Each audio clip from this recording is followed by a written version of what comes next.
Good morning, Kavish. How is your study going on? How was your first trimester learnings? Oh, it was amazing, and I learned not only new concepts but as well as practical applications of management subjects. That's really great. But do you know there are a lot of changes happening on technology front and artificial intelligence is buzzword today.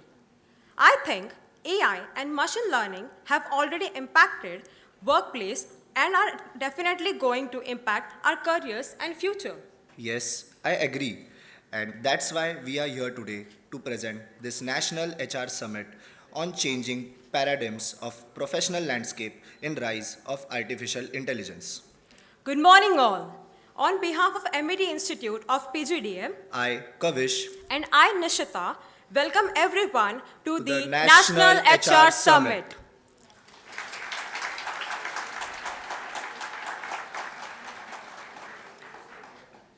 Honorable Trustee, Mumbai Education Trust, Shri Pankaj Bhujbal, Sir, Honorable Chief Mentor, Mumbai Education Trust, Vishakha Bhujbal, Respected Director, MET PGDM, CA Dr. Das, respected panelists, respected HOI and HOD of sister institutions of MET, respected faculty members, MET PGDM, distinguished participants from eminent organizations, academicians and students. It gives us immense pleasure to welcome you all to the National HR Summit 2023 on changing paradigms of professional landscape in the rise of artificial intelligence, jointly organized by MET Institute of Postgraduate Diploma in Management and HR Sampark. We shall commence our event by lighting the lamp of knowledge and wisdom. This is a symbolic moment that signifies the dispelling of darkness and igniting of thought and enlightenment. It's our honor to invite all the dignitaries on the stage, Dr. Das, and esteemed panelists, and request them to light the lamp.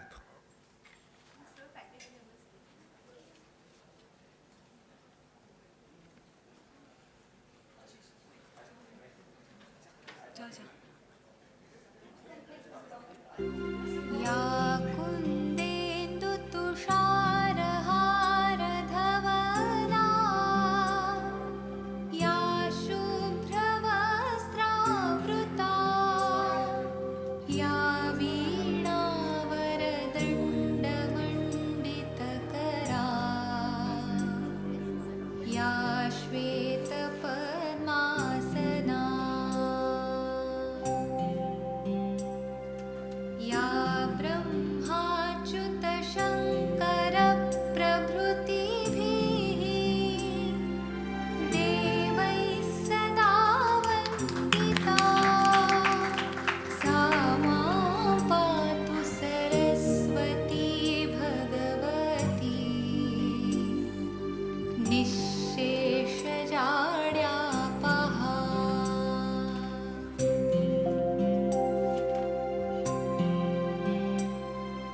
शुक्लां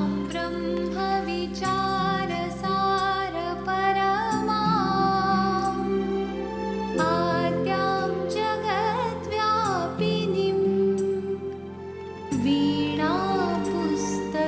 वीणापुस्तकधारिणीम् अभयदाम् जाड्यान्धकारापहाम् हस्ते स्फाटिकमालिकां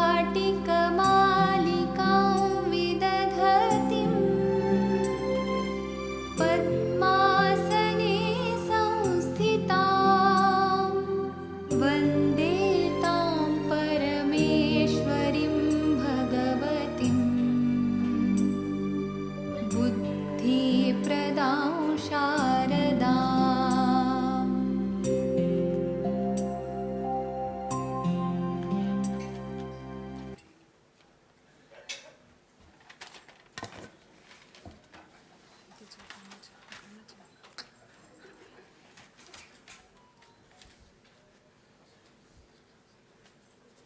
A heartfelt thanks to our esteemed dignitaries for leading the auspicious beginning.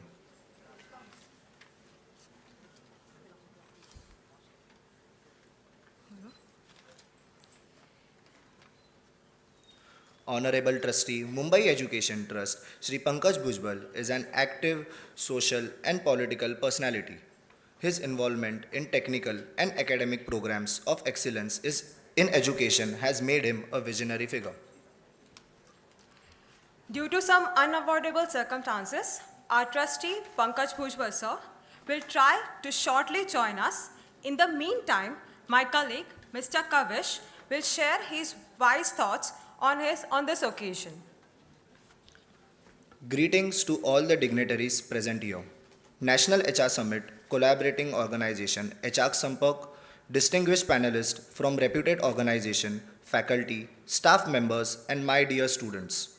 To begin with, I would like to extend a warm welcome to you all to National HR Summit 2023. Before I express my thoughts on today's session, I would like to share with our dignitaries the foundation and the values of Mumbai Education Trust. We at MET have come up with alternative and augmentative education system to ensure that there is no loss in learning, equipping, and empowering students to make them successful future leaders. We establish seamless learning platforms across campuses located at Bhujbal Knowledge City in Mumbai and Nasik by delivering wholesome learning inputs and meeting stakeholder expectations. We always look forward to edify our young minds in learning environment by delivering world-class education across management, pharma, engineering, architecture, IT, mass media, animation, and other domains. We are blessed by the state-of-art platforms and technologies. Our committed faculty and staff leave no stone unturned to ensure competency building to meet the demands of the industry.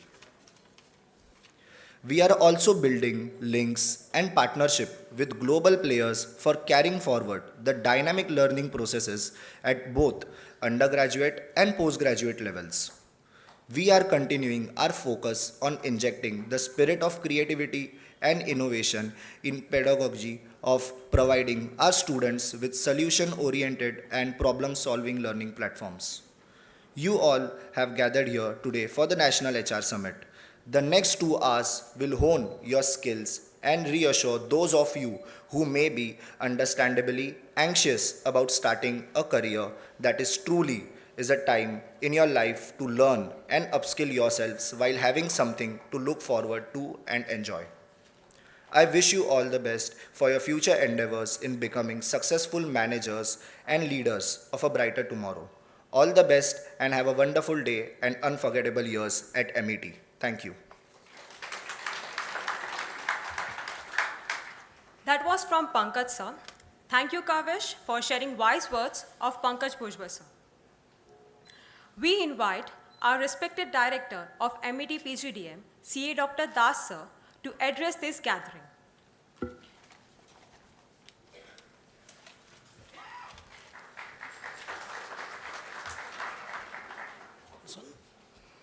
Thank you. Good morning. Louder.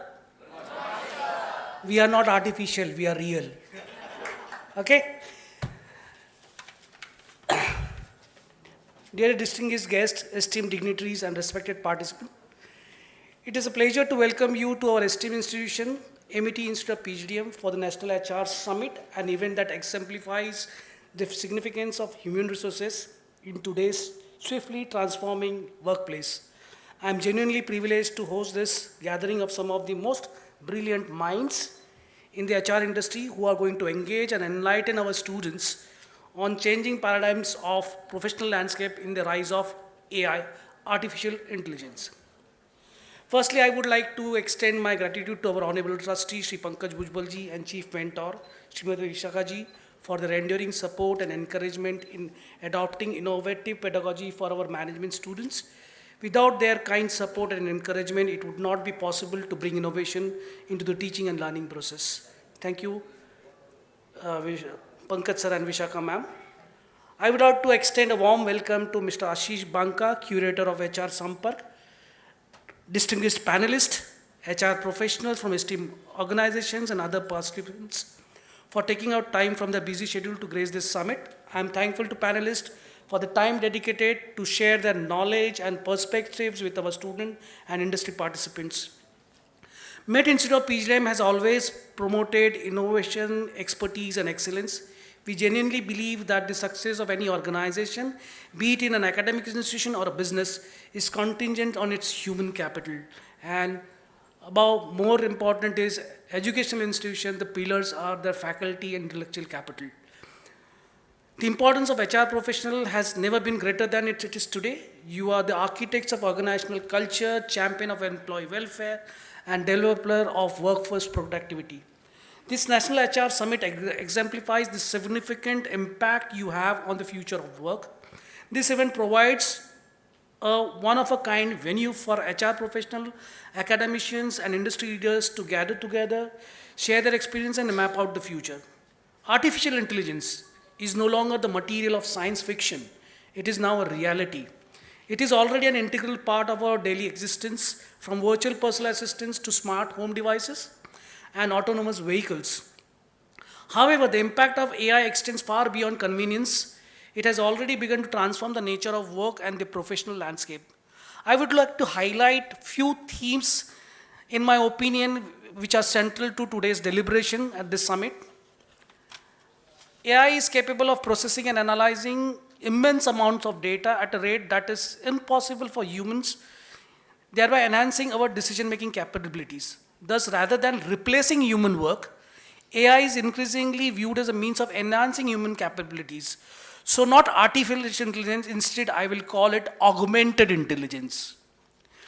The rise of artificial intelligence necessitates a transition in skill sets required for employment.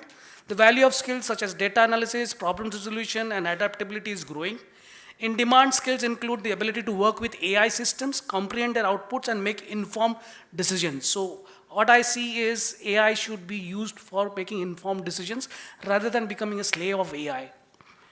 And ultimately, we are real. Artificial intelligence is artificial intelligence. Human beings have created artificial intelligence. Okay. Changing role of HR, it is now anticipated of HR professionals to utilize AI for talent acquisition, data-driven decision-making, predictive analytics for workforce planning. This transition not only about automating repetitive duties, but also about identifying the most qualified candidates for the evolving workplace. AI excels at repetitive and data-driven tasks. It has yet to replicate the human capacity for creativity and innovation. Professionals can harness the power of AI and employ creativity, though will have an advantage in the marketplace. So AI cannot replace creativity and innovation. That's what the deliberation we are going to have today, right? Ethics, okay, in applying AI. AI is a tool which can be even misused, right? So as an HR professionals, we have that responsibility of devising a policy, AI usage policies, so that it is rightly used for productive purposes.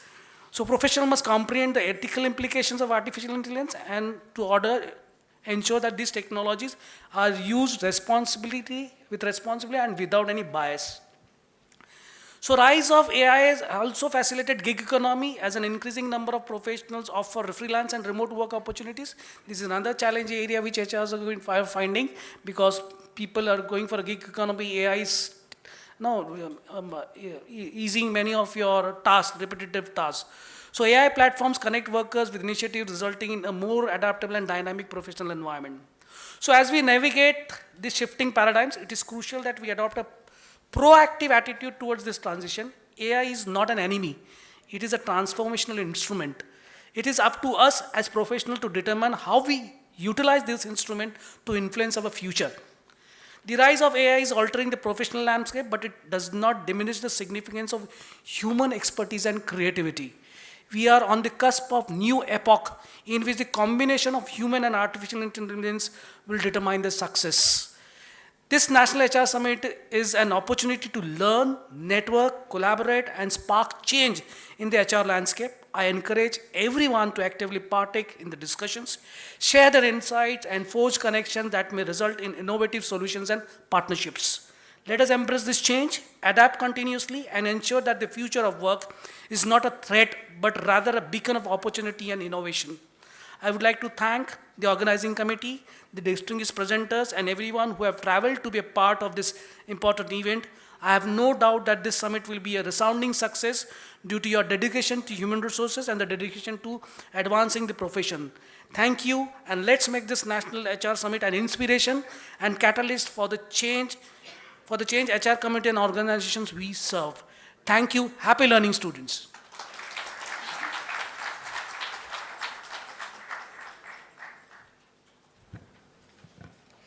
Our sincere gratitude to Dr. Das sir for your unique insights on the day. We invite Coordinator Dr. Harshada Mule ma'am to address the gathering. So very good morning to all respected dignitaries, panelists, then the participants across various industries and institutions, and dear students. It gives me immense pleasure to invite all of you to this National HR Summit 2023. As Dr. Das also elaborated in detail about the concept of artificial intelligence, so here we believe that AI is not definitely going to take away human life. It is going to exist. In fact, it will transform us. So when we were contemplating to think about the theme of this National HR Summit, and then we got connected with Mr. Ashish Banka, HR Sampark, we thought of this topic, wherein AI will definitely help us in future, and then there are panelists who are going to address on this topic. So let me take an opportunity to introduce HR Sampark over here, who is our collaborating organization. HR Sampark came into being through the vision of Mr. Ashish Banka in 2017, uniting HR leaders from the Kolkata region. Fast forward in 2018, he relocated to Mumbai and expanded the horizons by relaunching Mumbai chapter, and as well as curating 5 mega HR events in both Calcutta and Mumbai with the support of HR leaders sharing common vision. The year 2020 witnessed the formation of NCR chapter by HR Sampark, and even during the challenges posed by the pandemic, the community stayed vibrant through the YouTube engagement driven by the unwavering commitment and passion for fostering a philanthropic spirit among the HR leaders, and he has created this HR Sampark on a remarkable journey. HR Sampark have successfully hosted 8 HR events in Bangalore, Hyderabad and Mumbai, commending an impressive constellation of 800 CHROs and HR leaders via WhatsApp, and added through the invitation, being a very discreet and coveted community. It also had an active general chapters in Calcutta, Mumbai and NCR, having support of mid-level HR leaders, academicians and partners. The community shares common vision and want to support the industry professionals and students through various interventions. And below are the HR interventions of HR Sampark. One is Sampark Mentee program, which is running successfully across the different locations. Then they have Mission Youngistan. Shortly we will share that link with all the students, wherein you will get support on various areas that includes knowledge sharing, job support, then industry academia events, and social contribution events as well. They are a part of various NGOs. So this is short about HR Sampark, and we are glad that Mr. Ashish Banka agreed to collaborate with us, and then we could invite eminent panelists on this forum who will get shortly introduced to all of you. So the National HR Summit, the panel discussion consists of total 2 sub-themes. One sub-theme is impact of AI and machine learning on the workplace, which is going to be introduced by the panel 1.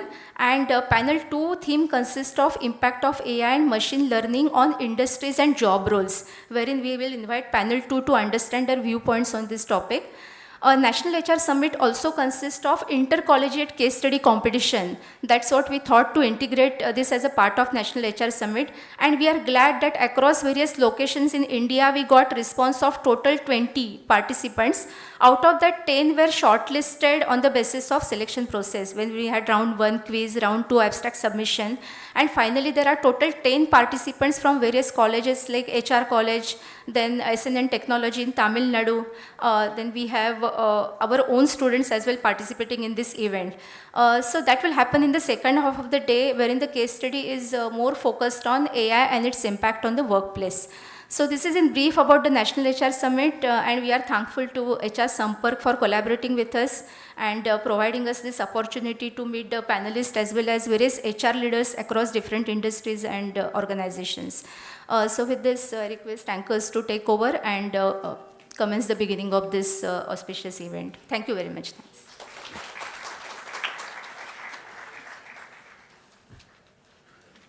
Thank you, ma'am, for setting up the tone for the event.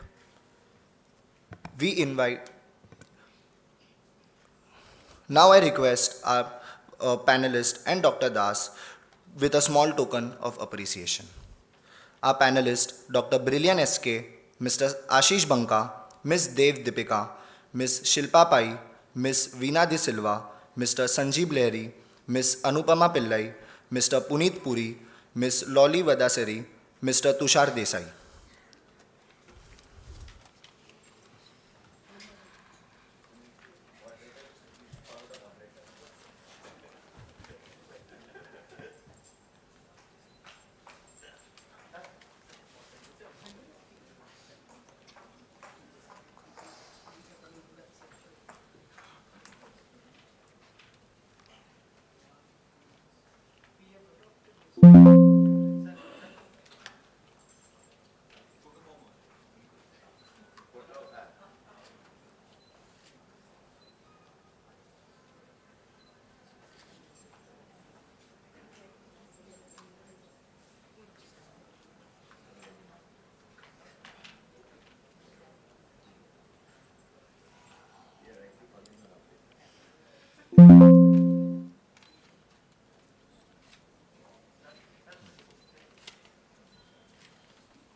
theme of panel 1 is Impact of AI and ML on Workplace. Let me take an opportunity to introduce Dr. Brilliant SK, who is acting as a moderator of this panel discussion. Dr. Brilliant is a Senior Vice President of Human Resources. He is a Chief People Officer at Times Pro. Dr. Brilliant has over 25 years of experience in strategic business partnering and talent management. He has done his postgraduate diploma in computer applications. He has received National HR Award in Feb 2023 for contributing to HR at Times Pro. As a strategic partner to the CEO and the business, he has also contributed to various publications and platforms on topics related to human resources. He has been recognized for his volunteer service, and Toastmaster International ranked him among the world's top 10 best leader for the year 2015-2016. I request Dr. Brilliant Sir to take the seat on the dais.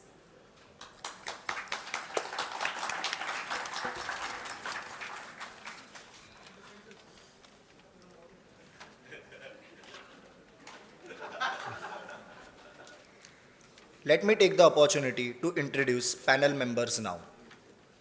Mr. Ashish Banka is the head of Human Capital at Cradlewise Inc. He is responsible for strategizing the HR function globally, building the tech team, and partnering in growth of the company. He has over 15 years of experience in HR leadership positions across multiple industries including IT, product engineering, services, hospitality, telecommunications, retail, and logistics. He is also the founder trustee and national president of HR Sampark, a non-profit trust focused on HR conclaves. I request Mr. Ashish to take the seat on the dais.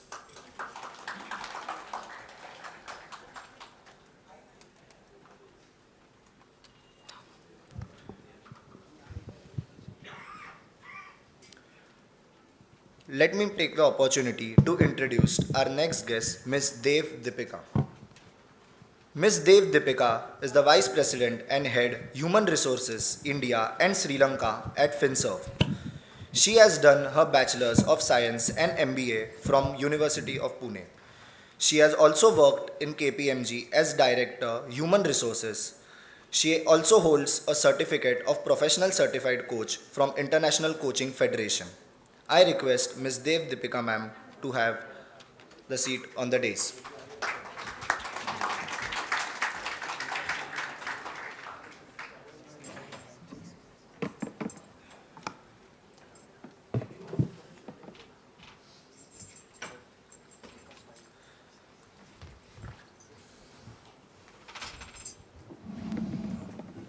Let me take an opportunity to introduce our next guest, Ms. Shilpa Pai. Ms. Shilpa Pai is Senior Vice President and Global HR Head at 3i Infotech Limited. She is passionate human resource leader with proven track record of building business-focused HR practices and teams. She has over 20 years of experience human resource leadership in IT and ITS industry, spanning diverse roles across India, USA, Middle East, Far East, with expertise in design and implementation of innovative HR, corporate culture, leadership, and talent initiatives with solution-oriented approach. She has done her MBA from IIM Kozhikode in Strategic Human Resource Management. I request Shilpa Pai to take the seat on the stage.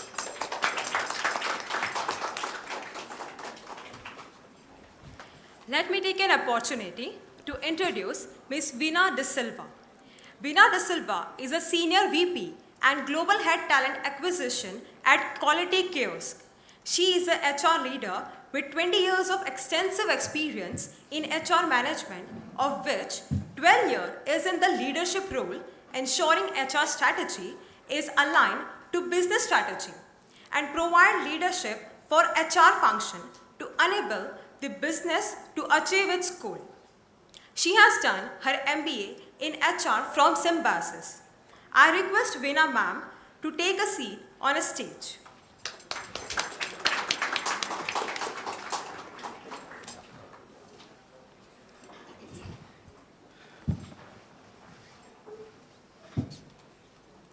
And now I request our moderator to commence the panel discussion.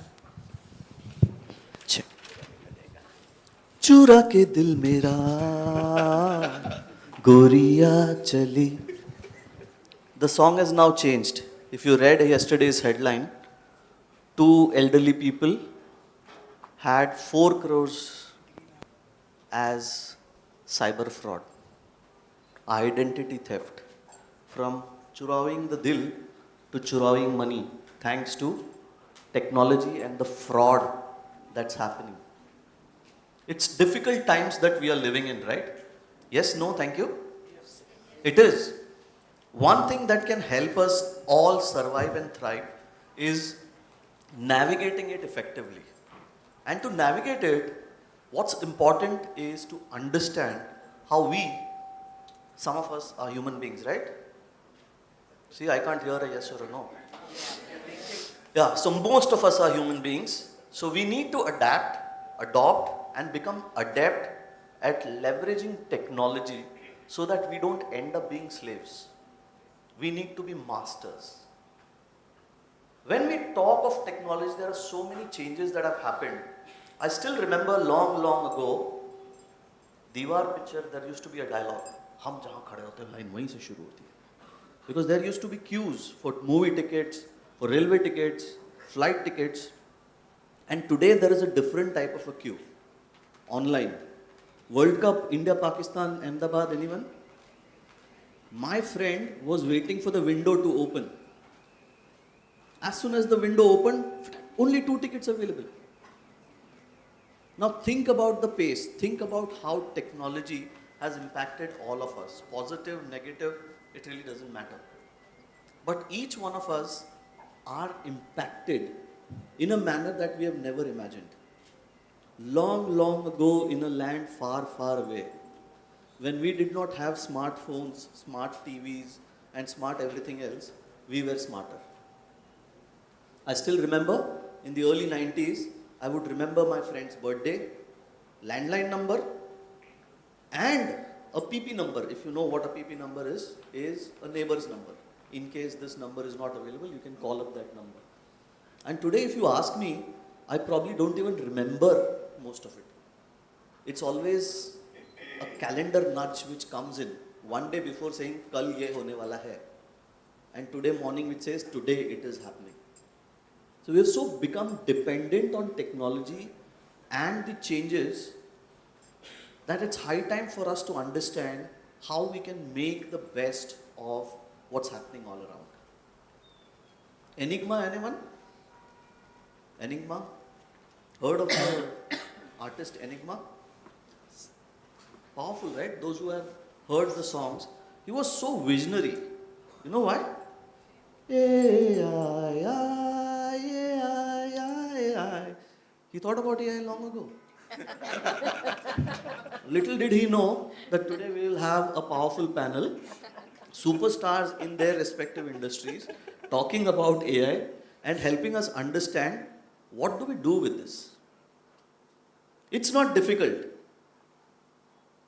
It's only a matter of changing the mindset. And I remember what Professor Das mentioned. You remember what he said? When he said, good morning. We are not. What? We are real. We are not artificial. It's like boola. What did he say? Something very powerful. Let's use our natural intelligence. Right? Natural intelligence will help you overcome what we are afraid of. AI is not a monster unless you let it become a monster. So let's understand, especially for the student perspective, the panel members here come from distinct organizations, services industry, fintech, a reputed IT organization. How are they working on it? What is it that the industry is doing to embrace AI? We need not be afraid of technology. And in the morning we were just catching up and there were some tools, AI tools, which made us feel a bit fearful. There are tools which can animate a photo and make it so real that you will be scared. You have heard of deep fake videos, right? Obama talking in Hindi as if it's his own mother tongue. So we need to be aware that yes, what Professor Das also mentioned, ethics, how do we ensure the balance? At the same time, make sure that we are on top of it. So let's understand from this powerful, experienced people who have experienced AI in some form or the other, how it is impacting the workspace. So it's simple. Initially, we'll have quick round. I'll open the forum for questions from students. Please make a note of the questions and ask them. Because a wise person had once said, the only stupid question was the one which was never asked. Right? You never know. Your question may actually trigger something which can lead to possible innovation in the future. So all the best to all of you. And just to modify what Professor Das said, it's not just the students who will be learning. I am here for learning. The panel members will also learn. There are others who have come from different industries, because maybe we take back something which we never heard of. So cheers to all of us, and let's have fun. Yes. Now just think of it. If AI were to rule the world, what would happen? If everything, सब बोलते हैं ना कि job हर एक चीज AI कर लेगा. We've heard this often. Oh, AI will take over this. What would happen to cricket matches? Toss करो, जीत गया, घर चले जाओ. क्योंकि बैटिंग साइड में भी सेम AI है, बॉलिंग साइड में भी सेम AI है. But it doesn't work that way. So from this panel, the first question is open for all, and we don't have any preferences with regards to ladies first, gents first. Whoever wants to go first will go first, so that I am safe in that manner. So this question is, artificial intelligence is impacting HR, right?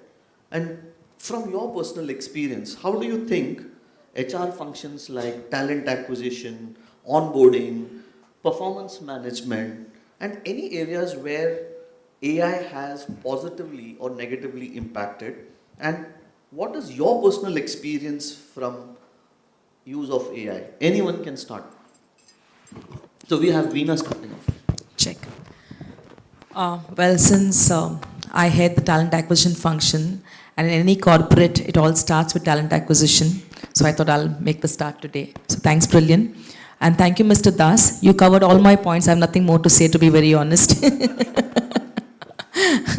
All right. So the impact of AI on talent acquisition per se, from my point of view.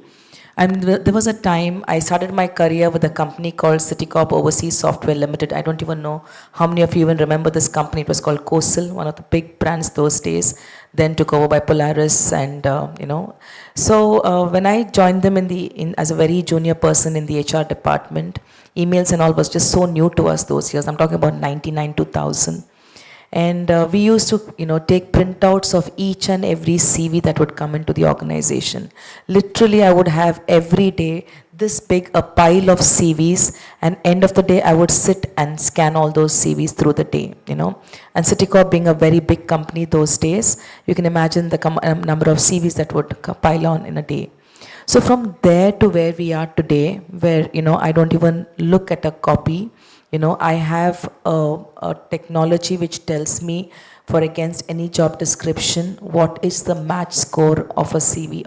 If I post a job, if there are 200 CVs that come in, what is the match score, and it says that, these are the 10 CVs that I should look into. I think we've come a long way in the last 20 years, and all credit to AI, machine learning, and all the new technology that we're dealing with. So from a talent acquisition expert, I would definitely say, yes, it's a boon. Well, there might be a bane at times, but I would look at the boon today to focus on with our students here and say, let's go with the flow. Thank you. Thank you, Veena. Ashish. Namaste, Sabiko. Thank you, Das sir, for inviting all of us, and thank you all my friends being there. Before I commence, I would request all of you, we generally do not have the culture, or we do not forget to appreciate things. I think let us appreciate our parents, for which we are there. Round of applause for all of our parents. हाँ, so आई तुझा आशीर्वाद, AI तुझा आशीर्वाद. So I think that is what, so before I start, and I will talk about what not we have used, Brilliant, but what AI is not helping us not to do, to bring that perspective. I think that is there. So before I commence, दो line आप लोग के समक्ष रखना चाहूँगा, गौर फरमाइएगा कि this is the treatment of what we do it in AI. I have written into 2 lines कि अपना बनाकर बेगाना बना दिया. एक एप्लीकेशन को अपना बनाकर बेगाना बना दिया, भर गया दिल और मजबूरी का बहाना बना दिया. So this is what our treatment to AI which we do, application that we, I think what we don't do through AI is mentorship, Bilin. And I'll talk about a small story which will sum up that AI cannot do that. And I'll say that in Hindi because it is good for us to understand easily. So 3 लोग पत्थर तोड़ रहे थे एक kingdom में. 3 people were breaking stones and one day the king went to that और पूछा कि आप लोग क्या कर रहे हैं. तो पहला पूछा देख नहीं रहे पत्थर तोड़ रहा हूं मैं. दूसरे के पास गए तो पूछा आप क्या कर रहे हो. कुछ नहीं है करने को इसलिए पत्थर तोड़ रहा हूं. तीसरे के पास गए कुछ अच्छा बन रहा है इसलिए पत्थर तोड़ रहा हूं. This is our mindset. One person is in despair, somebody is angry, somebody is motivated. The king was worried कि एक ही काम एक ही जगह पे 3 लोग कर रहे हैं तो मनस्थिति क्यों चेंज है. So he called a saint, which is kind of a mentor. And he went to that and he said that, what is this happening? Why this is happening? He is not an AI, he is a real life. So that saint went and said, he has to give a vision to these 3 people so that they start thinking in parallel sync. So the first person he went who was shouting कि देख नहीं रहे पत्थर तोड़ रहा हूँ परिवार का पेट भरना है. So he went to that person and then said, आप ये मत सोचो, think that you will earn something and you will have a meal together with your family at the night. The second person he went, he said, don't think you are not doing anything in life or you can't do anything. At least you are doing something in life. The third person who is already motivated, he told that you are motivated, why don't you help others to motivate around?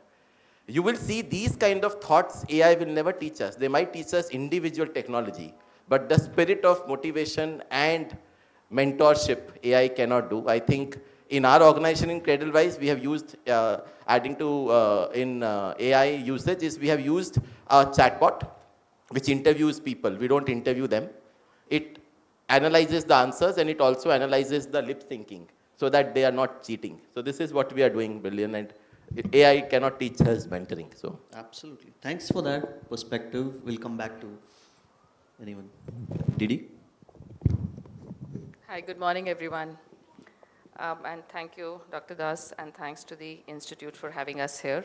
It's good to get up on a Saturday morning and come back. So people were asking me, where are you rushed to on a Saturday morning? I said something very important. Like I think Brilliant mentioned, it's not that what we are sharing as thoughts, it's also what we take back. When I looked at the topic, right, it put everyone at ground zero. Whether you are, you are a student, whether you are an HR person with 20 years of experience, whether you are somebody who's just trying to understand something, which means that this subject is something, and like many more that are around us, everybody is starting at ground zero. So don't worry about the experience. We can share our stories, what's going in the organization, but don't worry that there are people out there who know so much more than me. As an individual who's going to step into the corporate world, am I going to make a difference?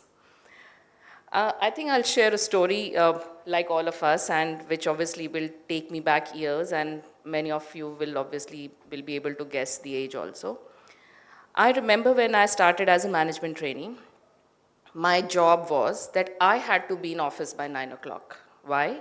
Because by 9:15, I had to go to the front desk, pick up the attendance register and come back and mark the late marks.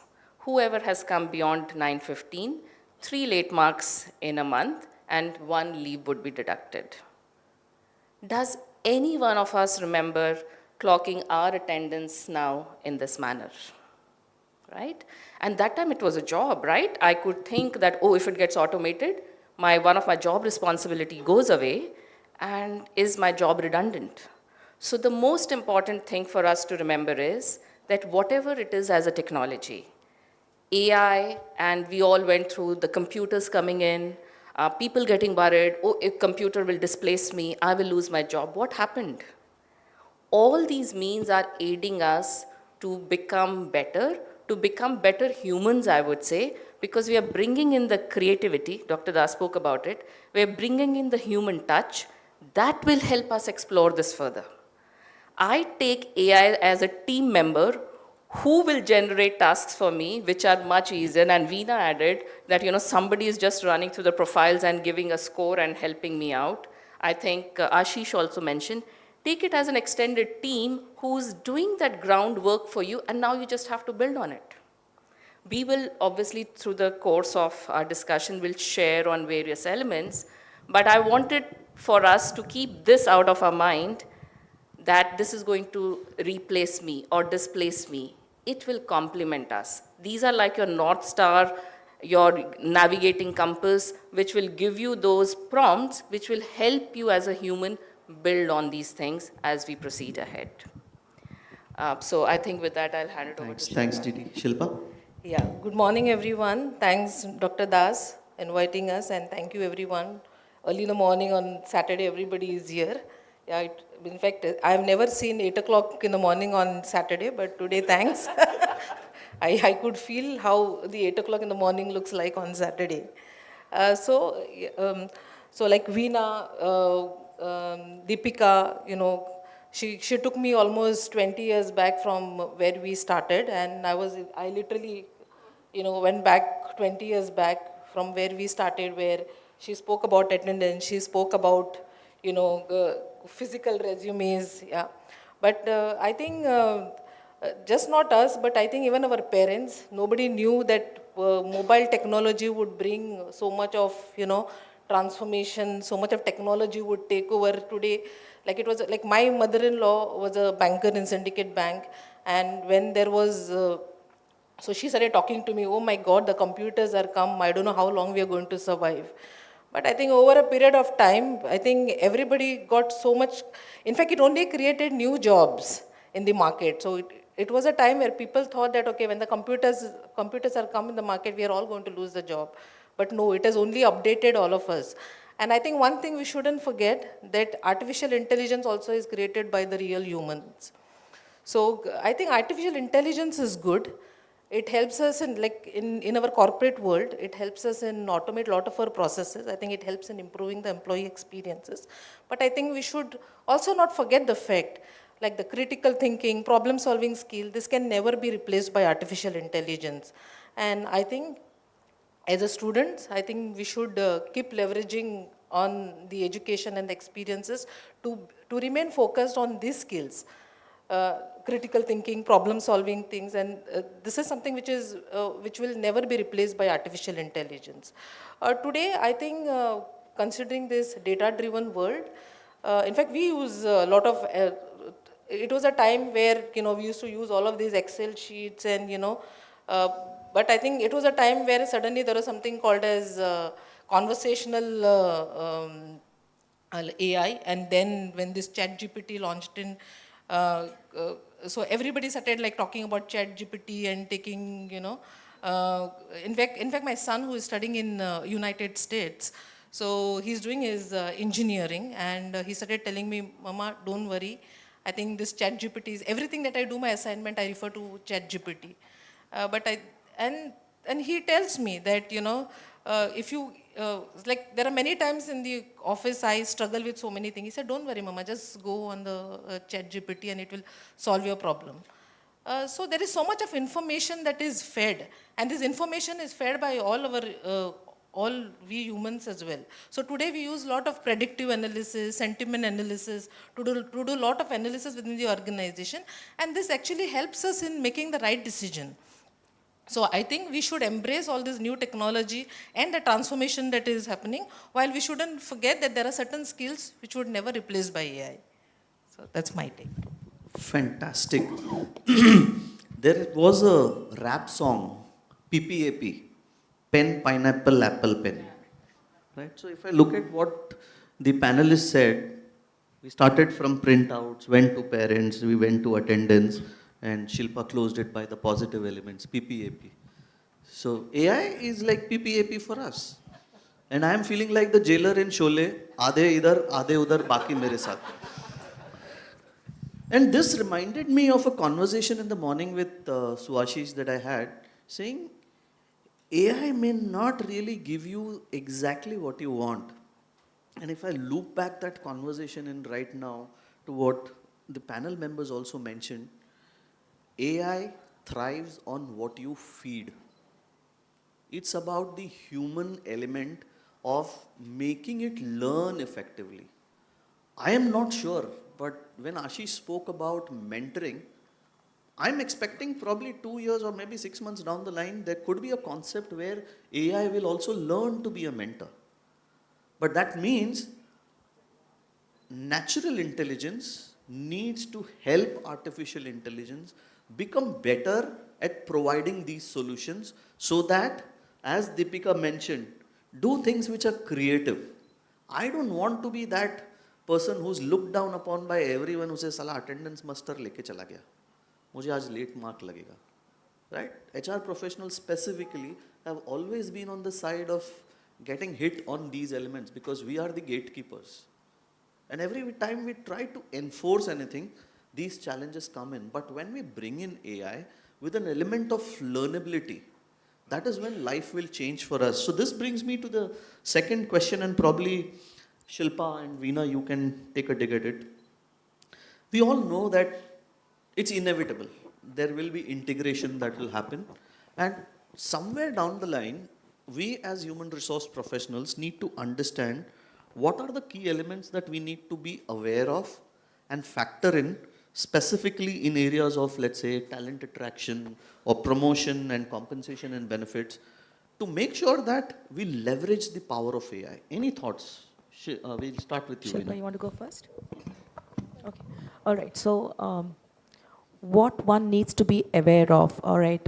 So let me start with talent acquisition itself, all right. So while I spoke about how the benefits of AI has helped us today, in fact, I recently tied up with Naukri portal, where they're helping me with some analysis. Say if I want to hire, I keep getting these requirements from new locations. If somebody comes up and says, because we cater primarily on the BFSI segment, you know.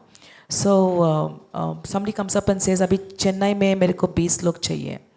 So they will give me some skills and say, suddenly out of the blue, Chennai mein chahiye. Now I can't keep hiring recruiters in all the locations. I have to manually manage it from a centralized location.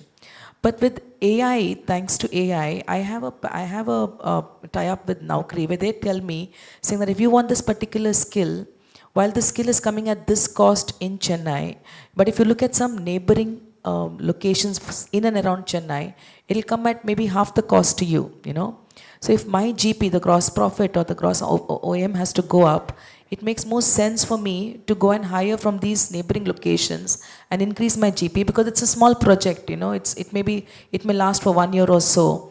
And then these people will be willing to even move to Mumbai after that, because if I hire from core Chennai, the problem with them is they don't want to leave their base location, right? I mean, because there are plenty of opportunities for them within that location itself. So with this kind of intelligence that I'm being provided with through my partners, it helps me take those data-driven decisions much better. Even for my business, when I go back and show them some data and say, this is how it looks like, it's easier for them to buy. So from a HR or a talent acquisition who's to only proactively, who is to reactively act on their requirement, today I'm proactively going and telling them, this is what we can do. We can go to some places here, we can hire, the OEM will be higher, etc. So they look up to our team, you know, more profoundly, and they're saying, yes, this is, I think my TA team is really being more proactive and helping us make more money. At the end of the day, we're all here to make more money as a business, right? So from that perspective, I think it's really cool. At the same time, like Brilliance said, you know, it is ultimately what is fed into the system, the AI is able to give you those results. So if, for example, we took an Uber ride this morning, you know, immediately after the ride, you get this, rate the driver. It's so instantaneous, right? I mean, the driver gets his feedback then and there. Imagine if our employees get that kind of feedback for some task that they do. How would they look at they don't have to wait for a year-long performance appraisal to see how they are, in which direction they are going. It's all instant, It'll help them to know, okay, this is what my company is expecting from me, this is where I need to do better. Similarly, in any, whether it is performance management, learning and development, today, we used to do something called RAG status, red, green, amber status for our employees. Is the employee looking out? Is the employee happy? Today, with AI, we can get those insights sitting at our desk. We are able to say, ki, this guy might be a potential risk, So immediately there's some action that can be taken for that employee. If he's a high potential employee, there is some immediate action. We're not being reactive, we're being proactive.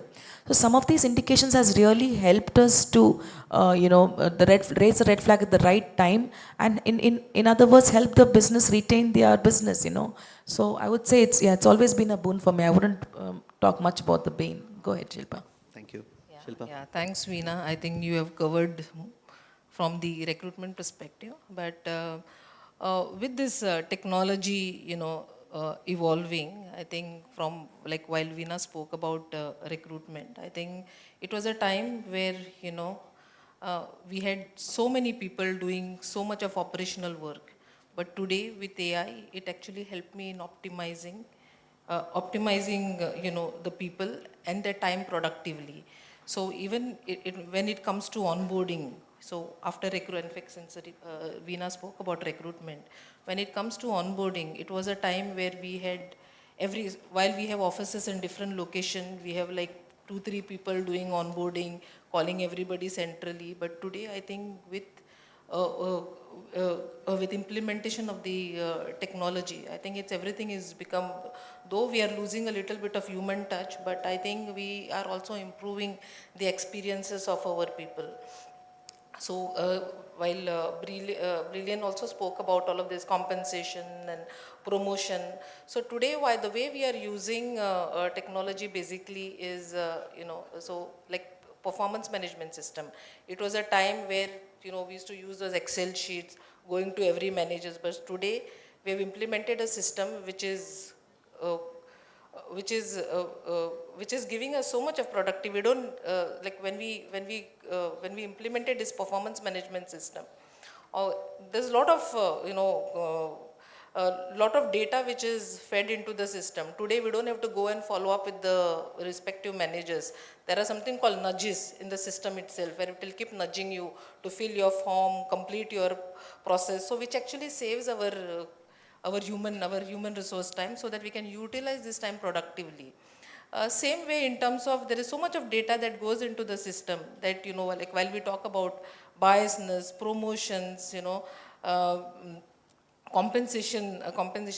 So today all the data is so much fed in the system, that today our job also is very easy. We don't have to actually break our heads on all the parities within, parities, who needs to get what increments. So the data is so much, we get everything, on our platter.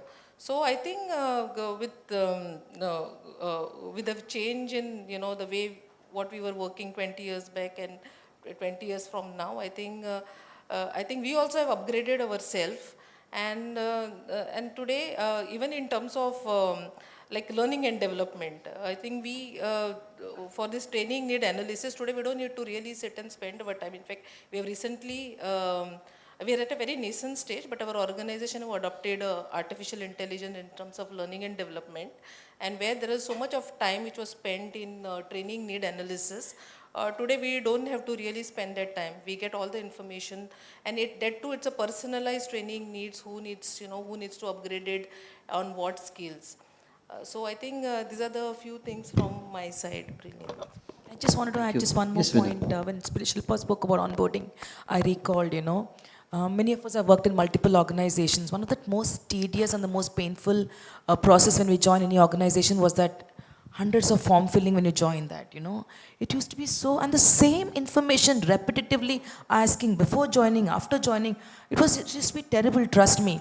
But today AI has made that so simple, whatever information you had given the organization prior to your joining, everything is automatically flowing in and the employee feels so good seeing that, wow, it all pops up. Some of us, when we are filling up these online forms, we say how those answers pop up automatically and you feel okay, the pain of filling in is not there. That joy that you come and you see on the employee's face, it's really worth it, worth the effort that you have put in. So I think we have come a long way from where we started to the entire automation of mundane processes that we used to follow earlier, which is today automated, I think has been again another boon. Thanks, Meena, for Brilliant, I'll sharing just that. add one thing. In my experience of TA, if you ask any talent acquisition member, what is their biggest pain?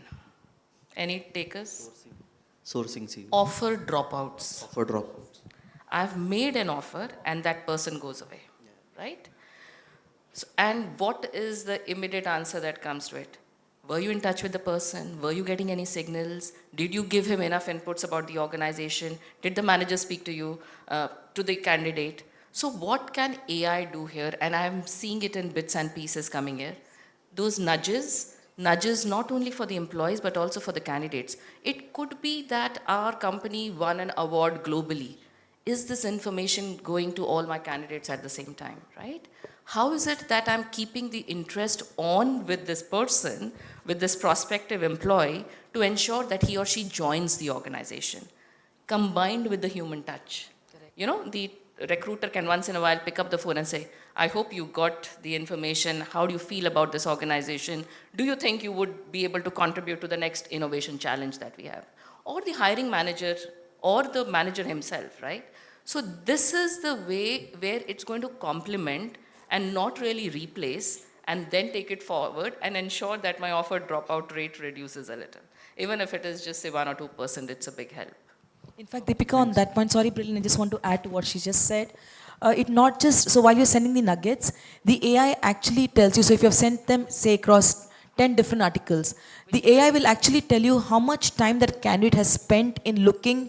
Say, for example, you send them a video. So it'll tell you this candidate was on this site watching this video at least for 10 seconds, someone else for 20 seconds. So it tells you the level of engagement that has been done with the candidate and the organization. So this guy is really interested. He wants to know about your organization. So maybe we'll do a coffee with them or something like that. So it gives you those tidbit alerts at the start, saying someone has not even bothered to open your emails, so there's a red flag. Okay, I think those kind of early warning signals is very important for any talent acquisition person. And especially on this adoption of this AI, the pre-pandemic and during the pandemic, I think that was, so that was a real, game changer for most of the organization. I think nobody, even the company like Babuja Bhai, the Jagjivan Das, the company, they never thought they were going to go on the digital. So today, I am very impressed to see all those small organizations, those boutique companies. And last week I was in Gujarat, so very small boutique companies. They've adopted the technology so well.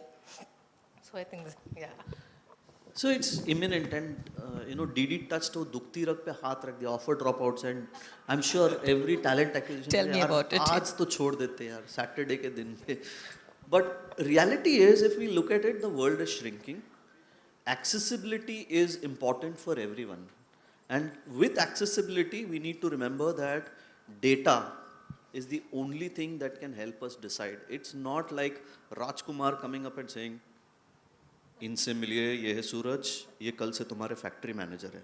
That's now hiring happens. Right? जानी, मेरे पास data है, तुम्हारे पास क्या है? It has to be driven by data.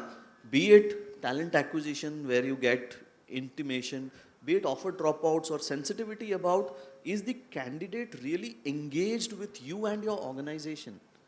To promotion, compensation and benefits where you get to know what is the trend line that's happening with this particular individual.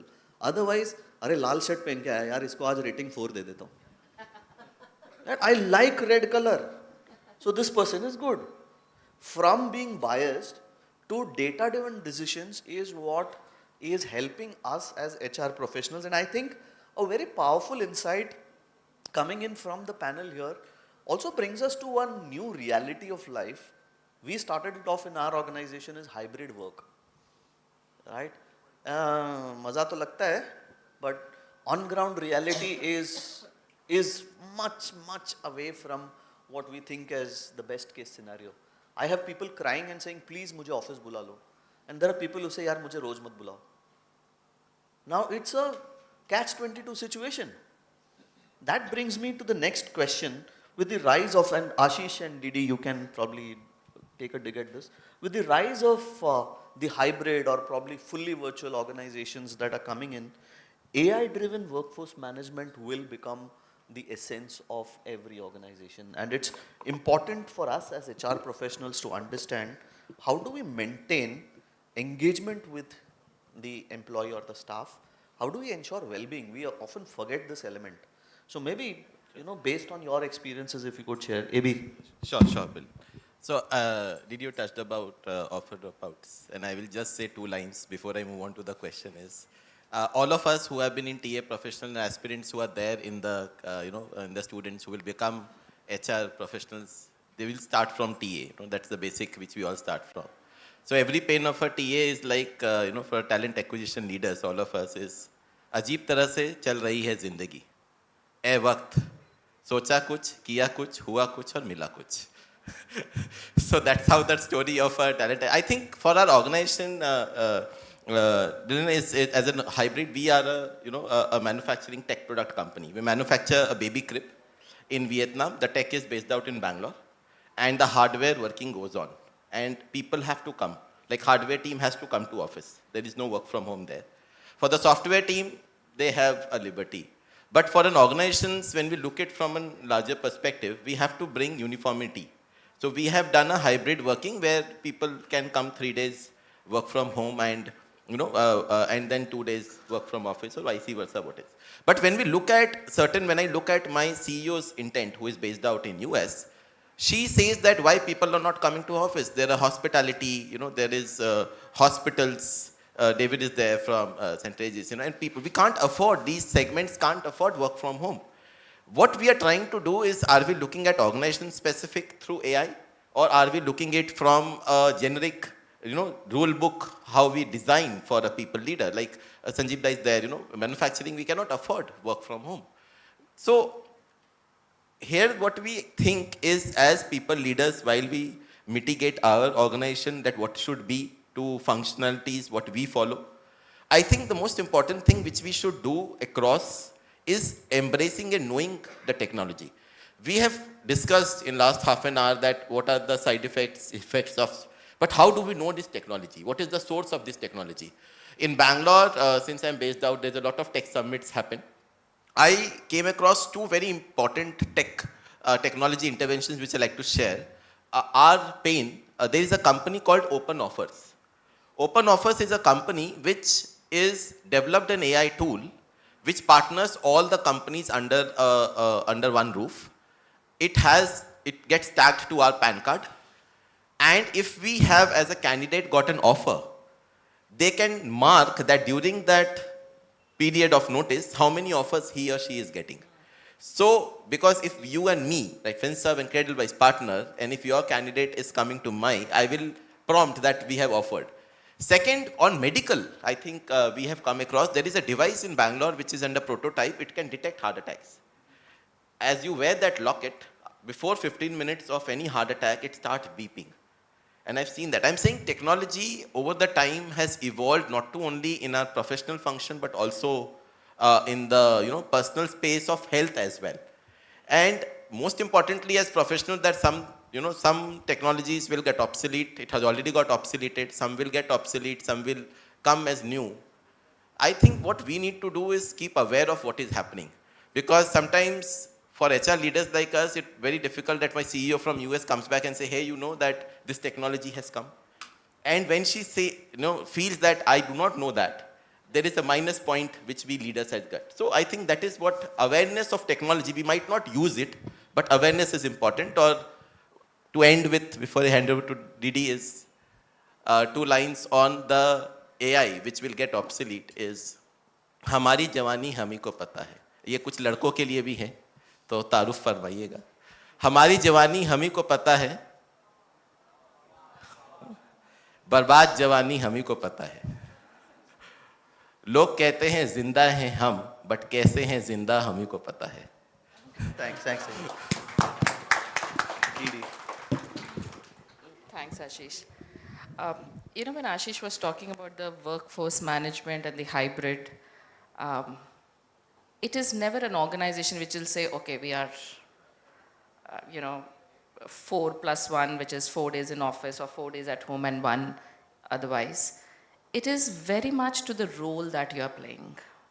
Even if as an organization or any organization, and I look HR as a function because that's the closest, even if we have the liberty of saying it's hybrid for employees, I think the HR team knows that you be there every day because there would be one or the other employee who will be in the office.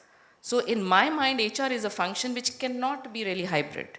We can understand there is certain flexibility to support, a requirement each HR team member may have, but I think as a function, it's better that we are back in office. But when we look at the data, now what is AI doing or predictive analysis doing or, for any one of us? We typically put in our leaves, right? We have planned leaves. And like in earlier times also, you would write a macro and the project manager will see how many people are available and who can get assigned off location, in location. I think that's becoming faster. What it will not be able to do is, even if people are on planned sick leave because there could be an ailment, right? Or a vacation leave, what AI will not be able to do is somebody who just doesn't turn up because of an emergency. And that's where the human intervention would be required. So whatever is the data, one, it is coming faster to you, and it could be in any form or manner, right? Whether it is the onboarding piece we spoke of, whether it is talent acquisition, whether it is the workforce management, where I'm deploying my teams, who's on the bench and things like those. Any data will help us only help and make our lives much easier. When we look at succession planning and we were talking about talent management within the organization, training need analysis, yes, AIs would do. As an employee, I would have just clicked on certain skills, or I would have spent those extra few minutes on a training program on my learning module, which will then definitely start throwing up those kinds of courses for me. Fair enough? It'll help and learning L&D manager or some expert there draw your learning paths. But what happens beyond that? Learning paths done. How are we taking all these completed tasks to the next level is what I think as a student we would feel. If I put in a problem, AI will definitely send me the solution or tell me this is the answer, but that comfort of sitting next to a fellow colleague or a student or going to your professor and trying to understand, sir ne samjhaya tha na wo abhi tak yaad hai. That is somewhere where we will have to bring in the human touch. So all I'm trying to say is that wherever it is, whether it is your L&D, whether it is succession plans, whether it is my retention management program that I'm looking at, I can from my business tools or from my BI tools get data about which teams maximum was this person on a night shift, when did we hire, which company did we hire the person from, how far does this person stay from the office. All these data would come in. But the next step, that if I have a team like this or a team composition like this, what am I doing for their retention, right? So all these things will have to get married to the AI, artificial intelligence, and your natural intelligence, right? I'll just add one more thing. An AI cannot do your employee resource groups.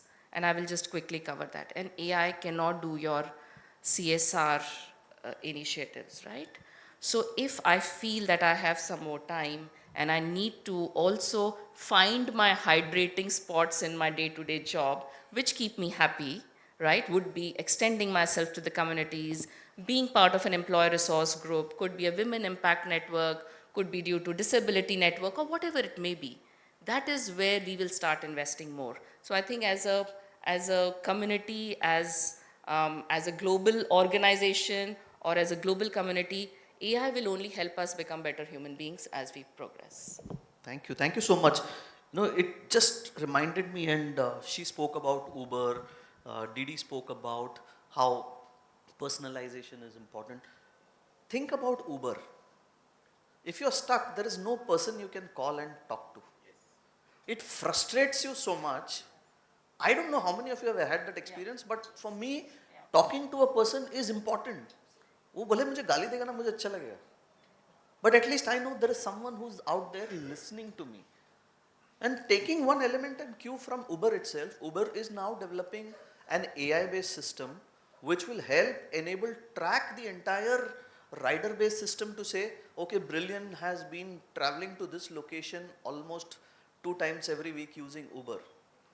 The calculation of ETA, estimated time of arrival, and what kind of a vehicle, what kind of a driver I like. Now that's hyper-personalization. And let's understand, personalization is important, but hyper-personalization is the best. If you ever watch OTT channels, you will realize, because you watched Diwar, these are the recommendations. And then you are like, Sala, isko kaise pata chala? But as someone said, Upar wala sab dekhta hai. And in this case, the Upar wala is AI, tech, because you are being watched day in and day out. What AI cannot do is have the common sense to look around and see what's happening, who's talking when the session is on, who's taking selfies. AI will not do it. Why? Because it's not been given that information that this is also an area that needs to be looked at. So from a human resource perspective, I was just thinking what we love, right? And it's a metaphor technically. We say, "Aao chai piyo." है ना? Normally when a guest comes, a candidate comes, chai piyoge. So I think the future for HR is chai piyo. We will all be chai piyo, Chief Human Artificial Intelligence Paradigm Influencing Officers. The next time you remember chai piyo, please use this and say, yes, I have to influence AI because that's what will help me stay ahead and bring in that human touch. It really doesn't matter what the data throws at you. Data will throw what you feed in. And most of the times we get carried away by too much of data because hota hai na ki analysis paralysis syndrome. How do we break that and bring that balance? It really doesn't matter whether you are a tech person or whether you are a non-tech person trying to leverage the benefits of AI and technology. I still remember while we said we'll go 100% virtual for some of the roles, now the teams are saying, यार team के साथ एक get together तो बनता है. क्यों भाई? पहले तो बोला घर से ही काम करना, right? Now it's human nature, and as I said, I asked this question earlier. We are all hoping to be human beings. If we are human beings, we have a heart, and there is a sensitivity around meeting people. I don't know how many of you feel good, that shake hand, that warm hug. It gives you that energy and positivity that probably AI cannot. What AI can do is take away the load of the mundane activities, the routine tasks जिसमें हम लोग time waste करते हैं ना, वो हट जाएगा. So with this, I would now want the audience members, if you are paying attention or if you have some questions to be asked to the panel members, please, this is your time or hold your peace forever. Audience, any questions?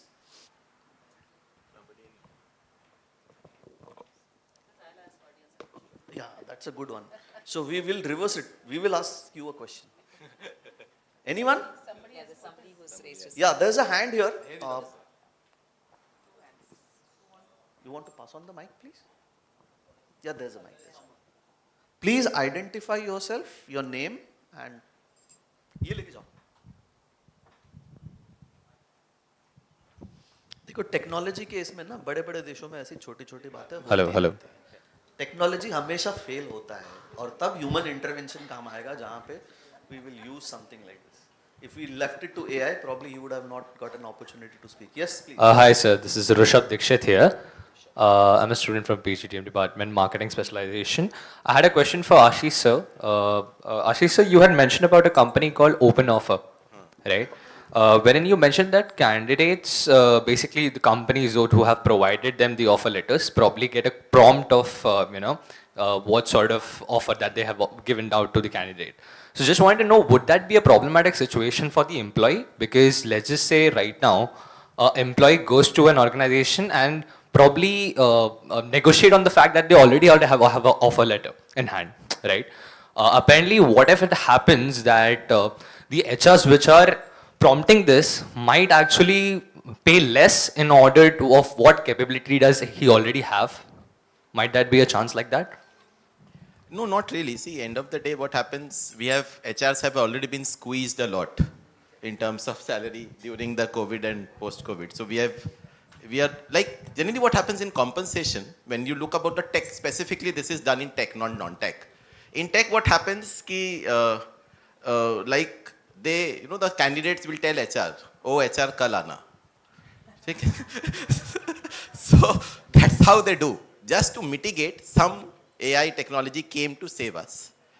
We are not going to, it's a war of talent. Like AI says that AI can replace work of 50 people, but it will not be able to replace the work of an extraordinary person. In that technology, what we as leaders do, we don't call up. Suppose if DD's FinServ candidate is coming to me, I will not call up DD and say, hey, somebody is joining me, he has X package and he is asking for 2X, you retain him in 3X. We don't do that. There's a confidentiality agreement with why, but suppose, look at the pain from an organization, from a business. See, everything is business. Now we have a very difficult time due to the macroeconomics, the campuses are less, the salaries have been slashed, the campus offers have been really slashed. In these difficult times, what we need to do? We need to safeguard everybody, organization also. As business leaders, when we partner, we are not HRs, they are now business leaders, look at us business leaders only. They don't look at that you are doing only a core function of HR. If that person is not joining on the day of joining, technically the entire planning goes flat. The technology we are just using to safeguard ourselves. If willingly a candidate is not coming to us and if he is doing offer shopping, we can't do anything. It is his right. Our right is if we come to know 15 days or 20 days in advance, we can just do a risk mitigation plan. We never will call up to other company and say that, your person is coming to us. He has another third offer from Vina's company. We will not do that. Got it, sir. Thank you. So Rishabh, the answer in short is ASAYCG.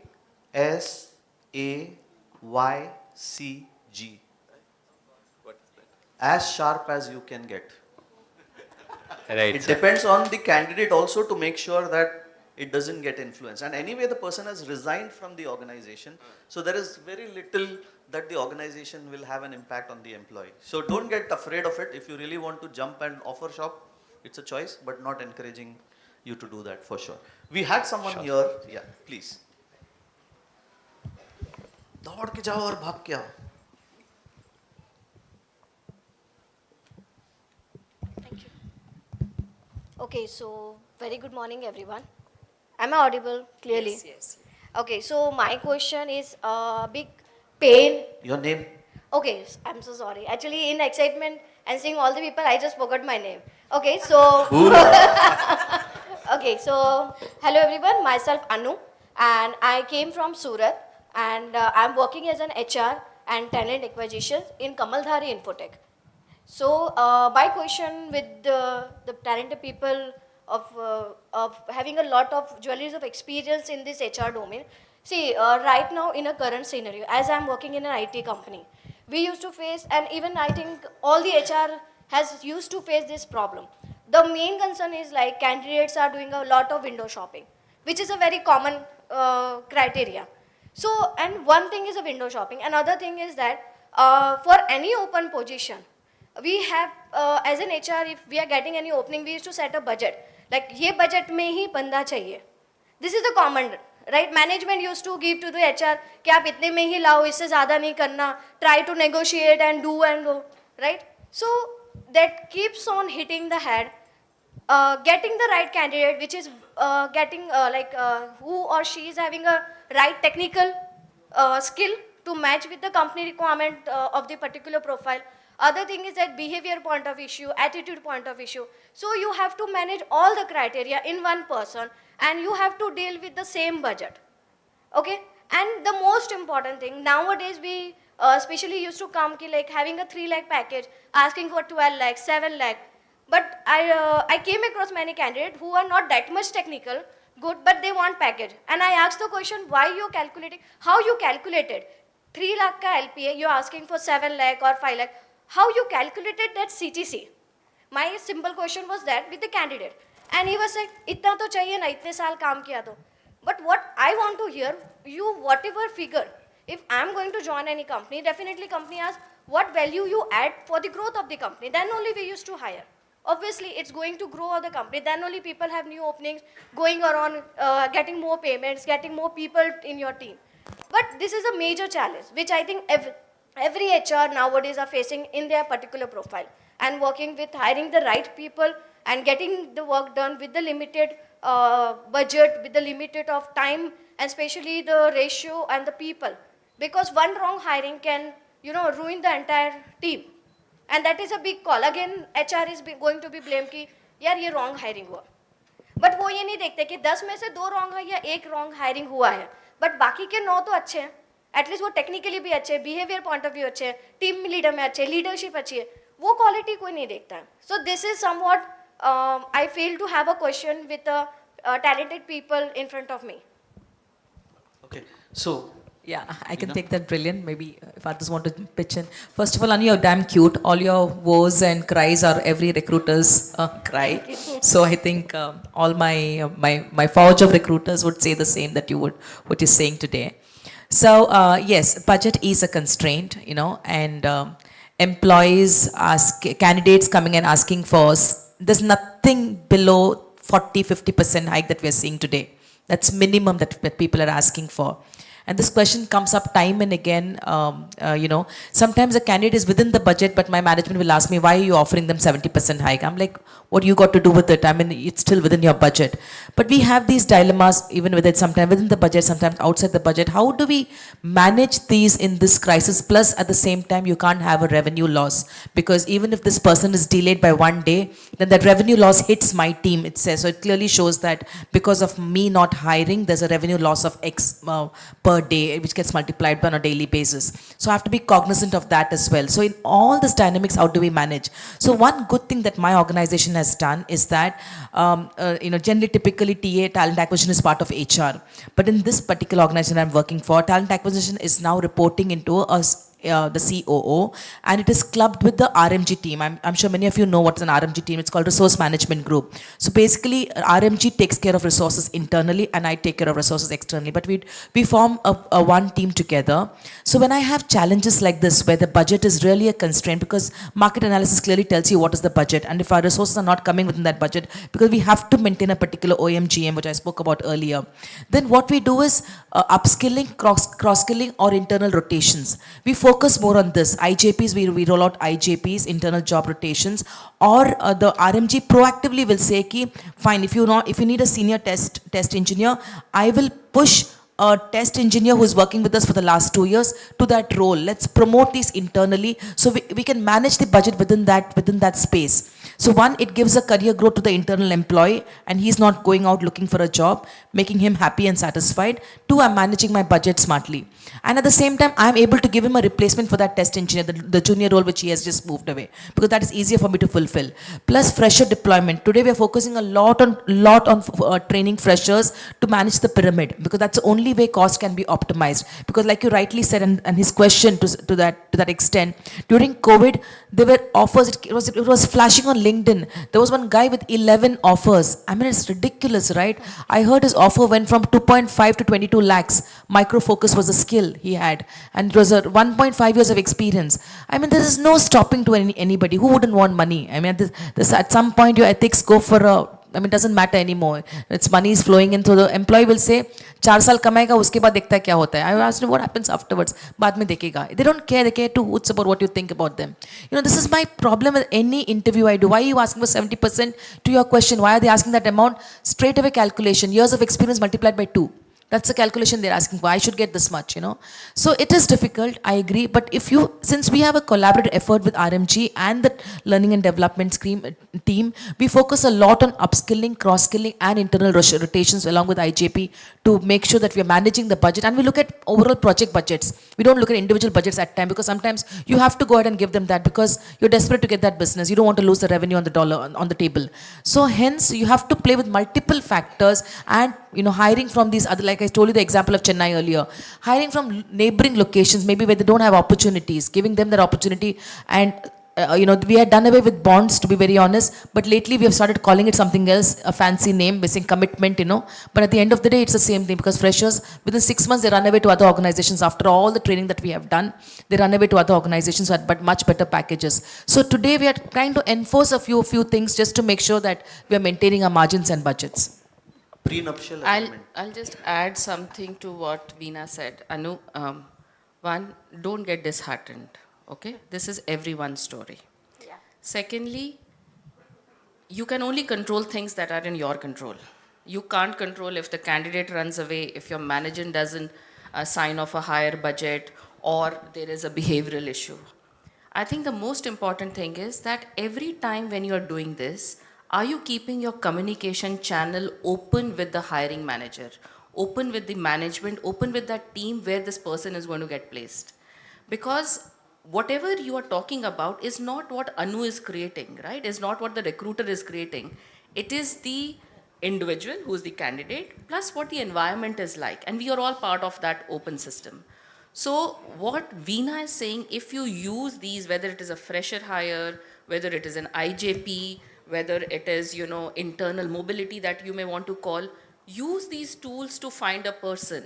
So if the hiring manager tells you, go and get this person in X amount, tell them, have you also thought of, if we don't get this person, what are your alternate ways of getting this individual? All I'm trying to say is that it's very easy to tell HR, go and get the person for me. Make the other party, that is your hiring manager or the business team, part of your problem, and I would not really call it a problem, part of your task. Tell them that both of us, it's in our interest to get the person at the earliest possible time, right? So I think that open communication, thinking what's happening around, finding plan A's, plan B's, and finding more channels will definitely help you navigate. Definitely. Thank you so much. Thank you. Anu, so, Yeah. thanks for that question, and thanks Veena and Didi for the response. The problem is also with us, right? If we go back to the paradigm of marriage and talent acquisition for candidates, it's simple. If I am looking out for a girl, I want the looks of Aishwarya, the youth of Katrina, and the Mamta of Nirupa Rai. ये तीनों एक साथ कभी नहीं मिलेंगे. And that's where, from a standpoint of what Didi also mentioned, is you need to go back to your business and say, if you are fixated on the budget, इतना पैसा में इतना ही मिलेगा. Let them be aware that there are challenges. You need to revisit the entire budgeting proposition that you had. The market conditions have changed, and as he said, 2.5 to 22 lakhs. मैं सोच रहा था 11 offer में हर इसमें कितना jump मिला होगा. Right? It goes into that mental calculation. And what she said, prenuptial agreement. If you get someone on board, make sure that he or she makes that contribution for your organization. It's not a free fund langar. आओ खाओ जाओ. आओ खाओ कुछ काम करो और फिर जाना है जाओ.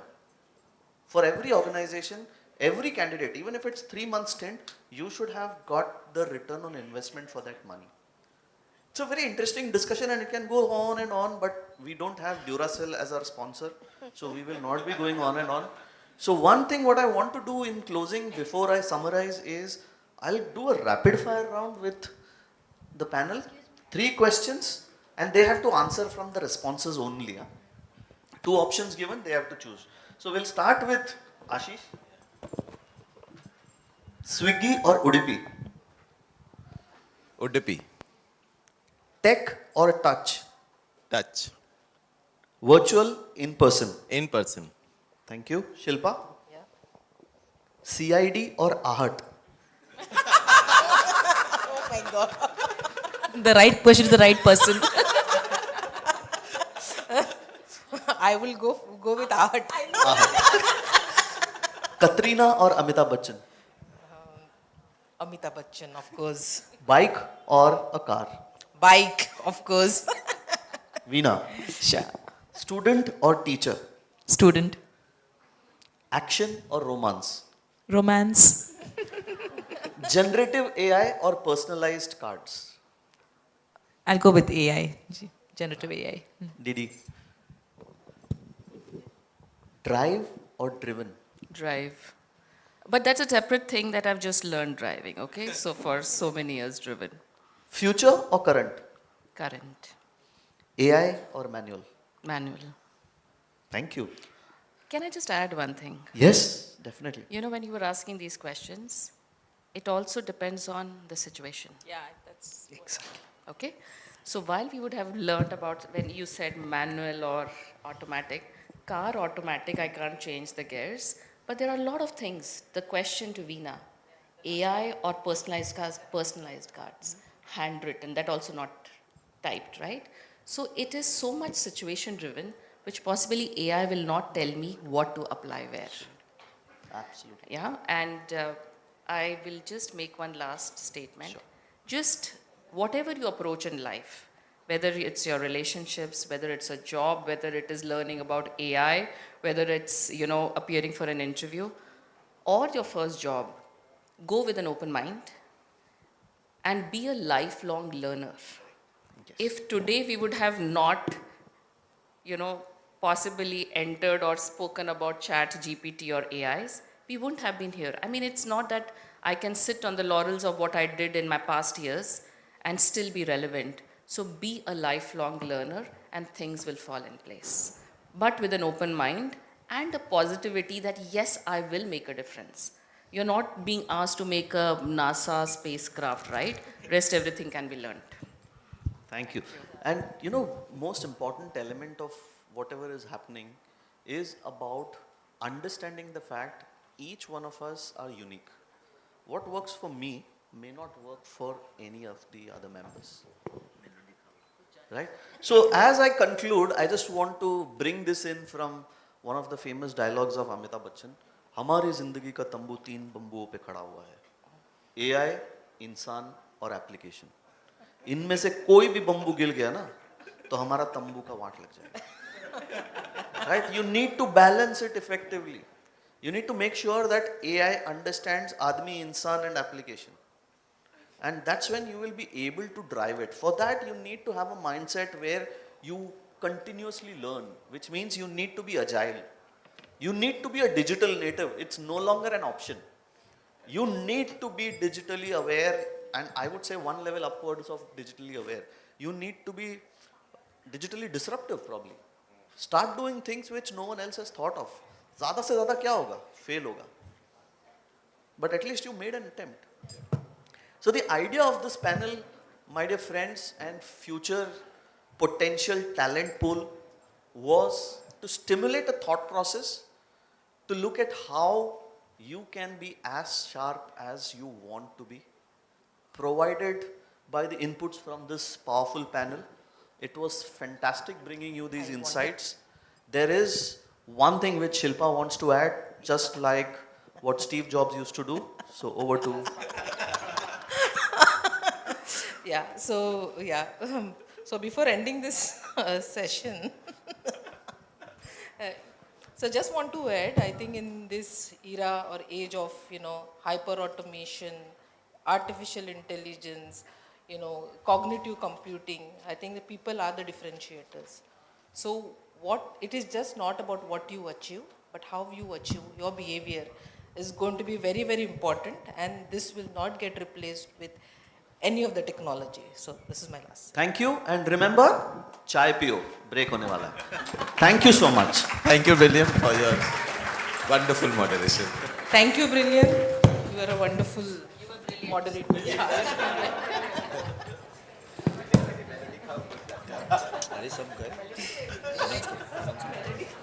Now we thank all the panelists of panel 1 for the engaging panel discussion.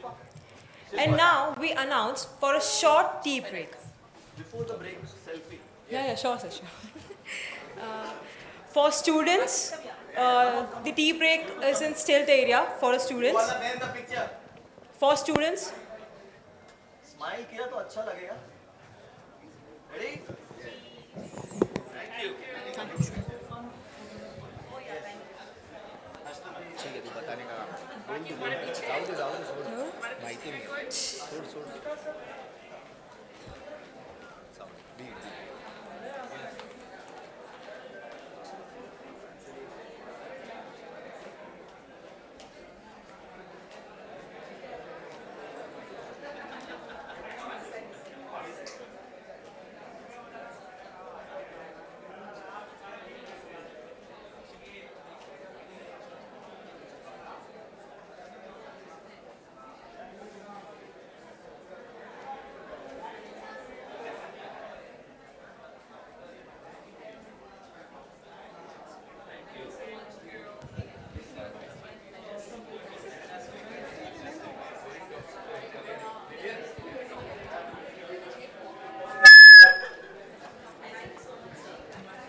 Oh, nice.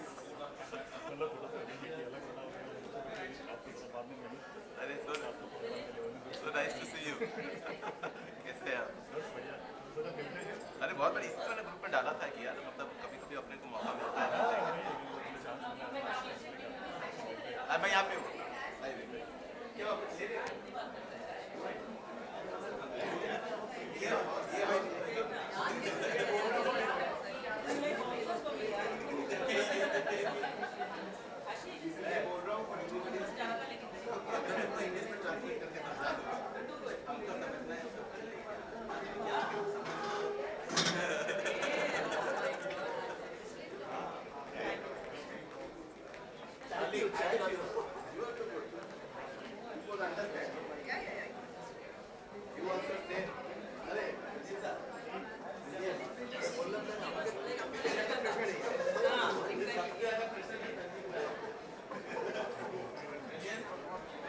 You have put the deep dive into the wrong spot.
Hello.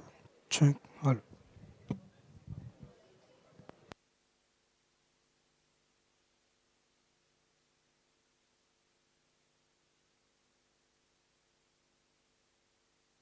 Hello. Check. Hello.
So request all the participants to please take your seats. Students, please take your seats. We shall commence next panel shortly.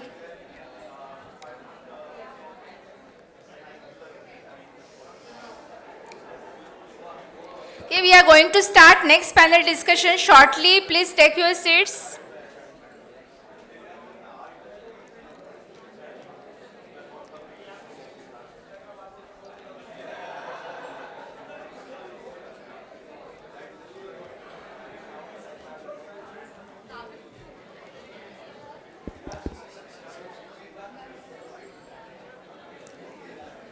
Request all to please take your seats. We'll commence next panel discussion shortly. 12:40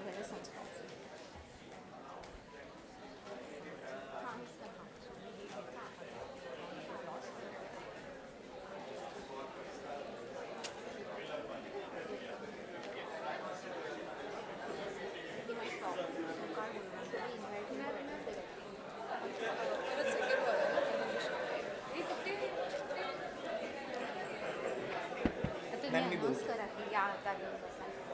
हां ठीक आहे बसा कारण ना त्यांच्याकडे हे तर संजीव सरांना जायचं लवकर त्यांच्याकडे पूजा आहे ओके ते कोजागिरी वगैरे एकपर्यंत संपेल हां चेंज करा आता चेंज करा मग request everyone to please settle down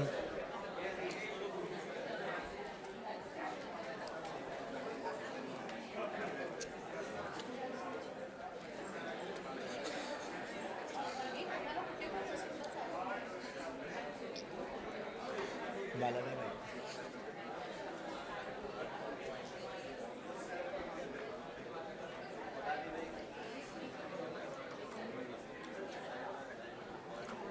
Students, please settle down.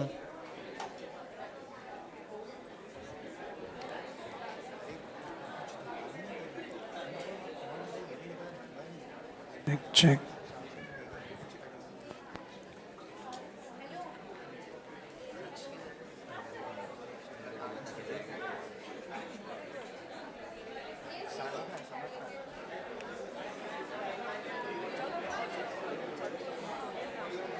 Discipline committee क्या फायदा?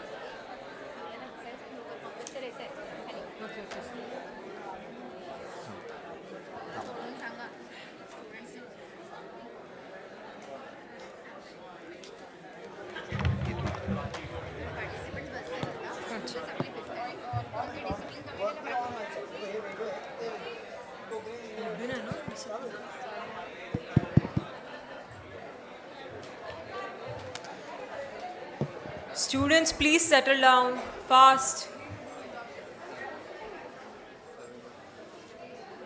Please take your seats. मी बोलेल ना आता सगळं.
ते पण बोल welcome back.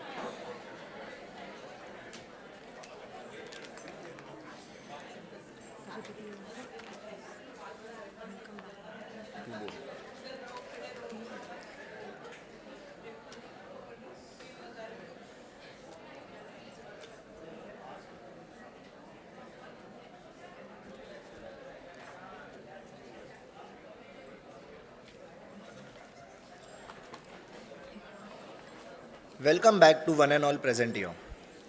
Our trustee, Shri Pankaj Bhujbal sir, is here. Let's welcome him with a round of applause.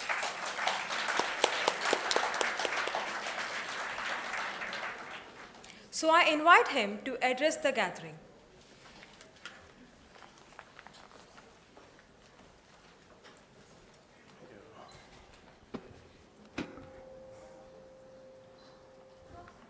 Good afternoon, everyone.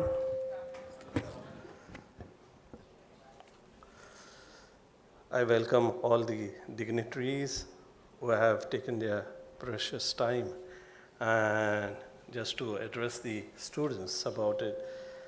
So I am really very glad that they have taken their precious time out and have visited our institute.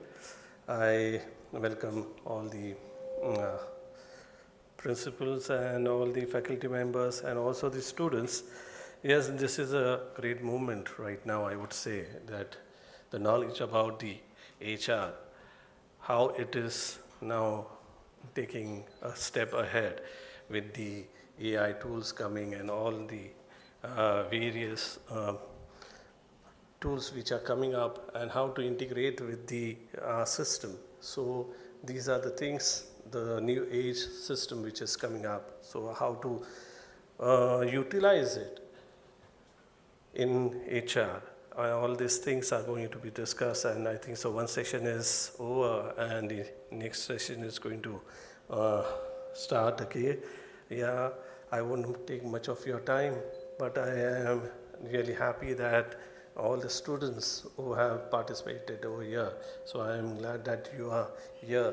This is the very, I would say, the knowledge which is needed in today's generation, and how to go about in the industry, what are the things needed in the industry, how the industry has changed. All the industry has changed due to the fast movement of the technology and the utilization of it. But right now we should learn what is that technology, how it is used, and how it could be helpful in utilizing it in your day-to-day work. So once again, I welcome all of you. Thank you.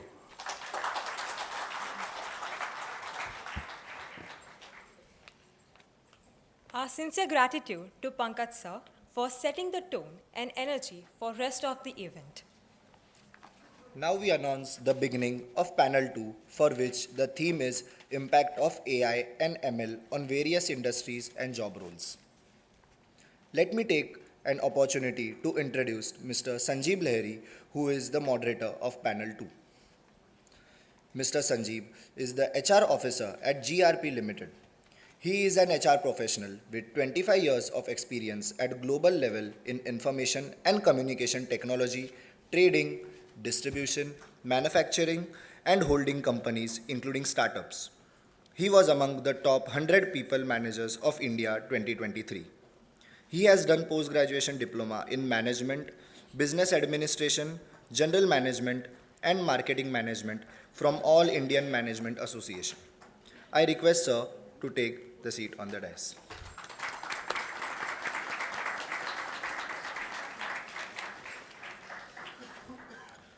Let me take an opportunity to introduce Ms. Anupama Pillai. Ms. Anupama is an Associate Vice President at HCL Technologies. She is an HR professional with over 20 years of experience in leading human resources function across IT, telecom and service industries, human resource startups, and product companies. She has worked with multinational and large-size organizations with operations in India and America, Europe, and APAC regions, with expertise in HR policy design and administration, talent management, and talent acquisition. I request Anupama ma'am to take the seat on the dais.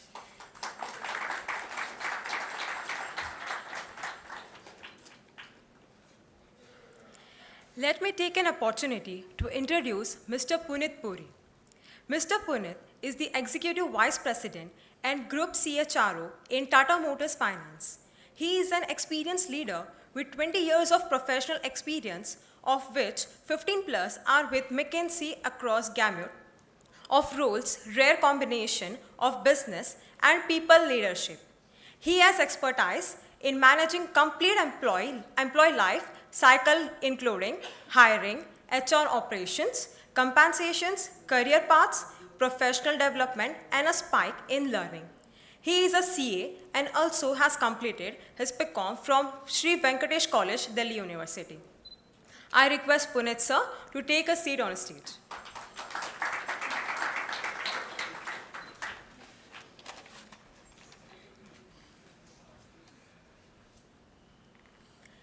Let me take an opportunity to introduce Ms. Lolly Badasri.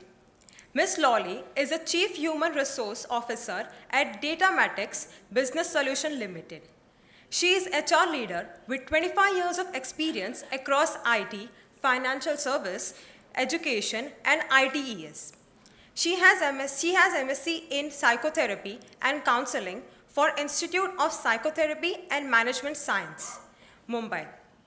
She has also done her postgraduate diploma in Human Resources Management from Symbiosis. She was given Outstanding Achievement Award in 2017 by Datamatic Business Solution Limited. I request Lolly ma'am to take a seat on a dais.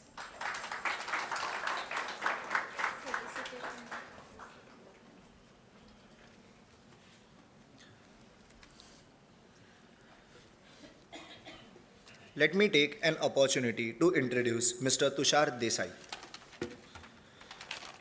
Mr. Tushar sir is Group Head HR Shared Services FIS. He has experience of over 2 decades covering diverse facets of human resource practice in areas ranging from talent acquisition, talent management, HR services to employee-centric. He has done his post-graduation in human resource from Tata Institute of Social Science. He has completed his BCom from University of Mumbai. He also holds a certificate in digital transformation in HR from London School of Economics and Political Science. He has also received HR Excellence Award in 2016. I request sir to have the seat on the dais.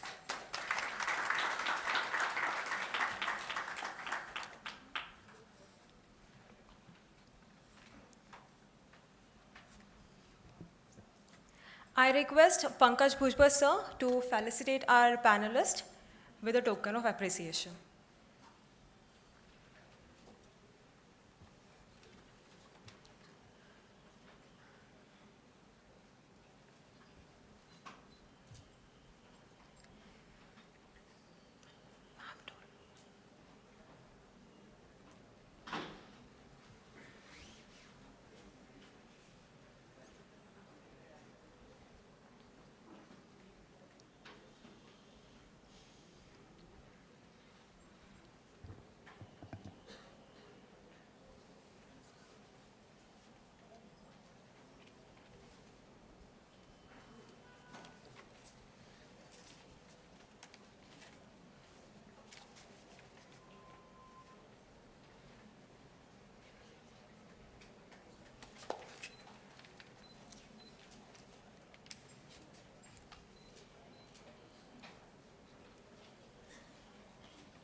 Now we request panel 2 to commence with the discussion. Check. Well, good afternoon. क्या हो गया सबको? Good afternoon. Okay, little better, thank you. Guys, you need to keep us awake, right? Okay. What a day it has been. Started so powerfully, and after that, brilliantly taken us through the facets, gamuts, you know, the boons and the pains which we at times face or we expect the AI to, what AI offers us. Now, we're going to talk about the impact of, call it AI, call it ML. At one point in time, all of us thought AI, ML, everything is gone. Abhi to hum chat hi khayenge. I mean, chat GPT is the only thing. But, okay, we'll unravel it gradually. We are going to talk about what impact these are going to have on our day-to-day lives, day-to-day work lives, right? But before that, just wanted to think, thoda sa quiz time ho jaye? Okay? Okay, so, AI, ML, whatever. So technology is going to take over jobs, right? Yes, no? 50-50, 30-40, yeses, nos? Okay. But some jobs will change, right? Okay. Something which we do today, machines will do, right? What percentage of jobs that we do today do you think machines will do in the next 2-3 years? Wild guess? 30, okay? 40, okay? Any other? Any other guess? 100? No? 80? Okay. Yeah, the underlined word, I'm not touching upon it right now. The other quick thing. How many of our jobs are going to get churned? I mean, are going to get replaced by newer skills? What do you think? Wild guess. 100? Okay. Next 2-3 years? Audience, students, guess. 70.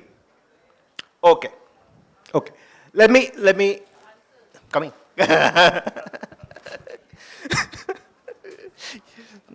You know, this actually reminds me of our days when most of us were lords and ladies of last benches, you know. But unfortunately, the first benchers are doing that. Okay. Yeah, that's the fun, and we are indeed going to have fun. In May 23, the World Economic Forum launched its reports, the Future of Workplace reports. And it does that every year. Okay. So every year it predicts what is going to happen in the next 4-5 years. And certain interesting thing that came up this time. Remember, that was also the time when ChatGPT started making, you know, started appearing in all the corner tea stalls, if I may. Okay. So what it is actually saying, that approximately 37% of the jobs that humans do today, are going to be done by machines in the next 2 to 3 years. 2027 is the horizon that they are planning. The other interesting part is that the same report in 2020, they had actually predicted 50%. Now they are predicting 37. What does it mean? Means the hype or the fear, if I may, that it created, that AI and machine and all is going to actually take over jobs, is actually not true. That's not how it is happening. Okay. Now, if I look at the churn means how much the jobs that are going to get replaced, right? What they are saying is that it is a mere 23% of the jobs across the world is going to get replaced, which means replaced by newer skills. The jobs are still there, but it will be done in a different way, right? Now, of this 23%, across the world, it is saying close to 50% is in the government sector. And this is a report for the world. A very interesting statistics to look at. Okay. What will this mean? New jobs getting created, which means newer skills that we would need to adopt, all of us, and I'm sure all the students are way ahead than all of us sitting here in terms of the new age skills. Very honest, and that's the truth. The other interesting thing that ILO said right after this report, and because ILO report came out sometime in June, I believe. Once again, the future of work, and they are saying that this churn is going to impact approximately 1.7 billion jobs across the world, people across the world, which means a huge amount of reskilling may be needed for this 1.7 billion people across the world to stay relevant to their jobs that they are doing today. Okay? Not a long time back, we have heard the name Dun & Bradstreet. Yeah, students, naam suna hai? Okay, yeah, it is a consulting and research firm. Dun & Bradstreet has been working on it, and some of us were privileged to attend some of their summits.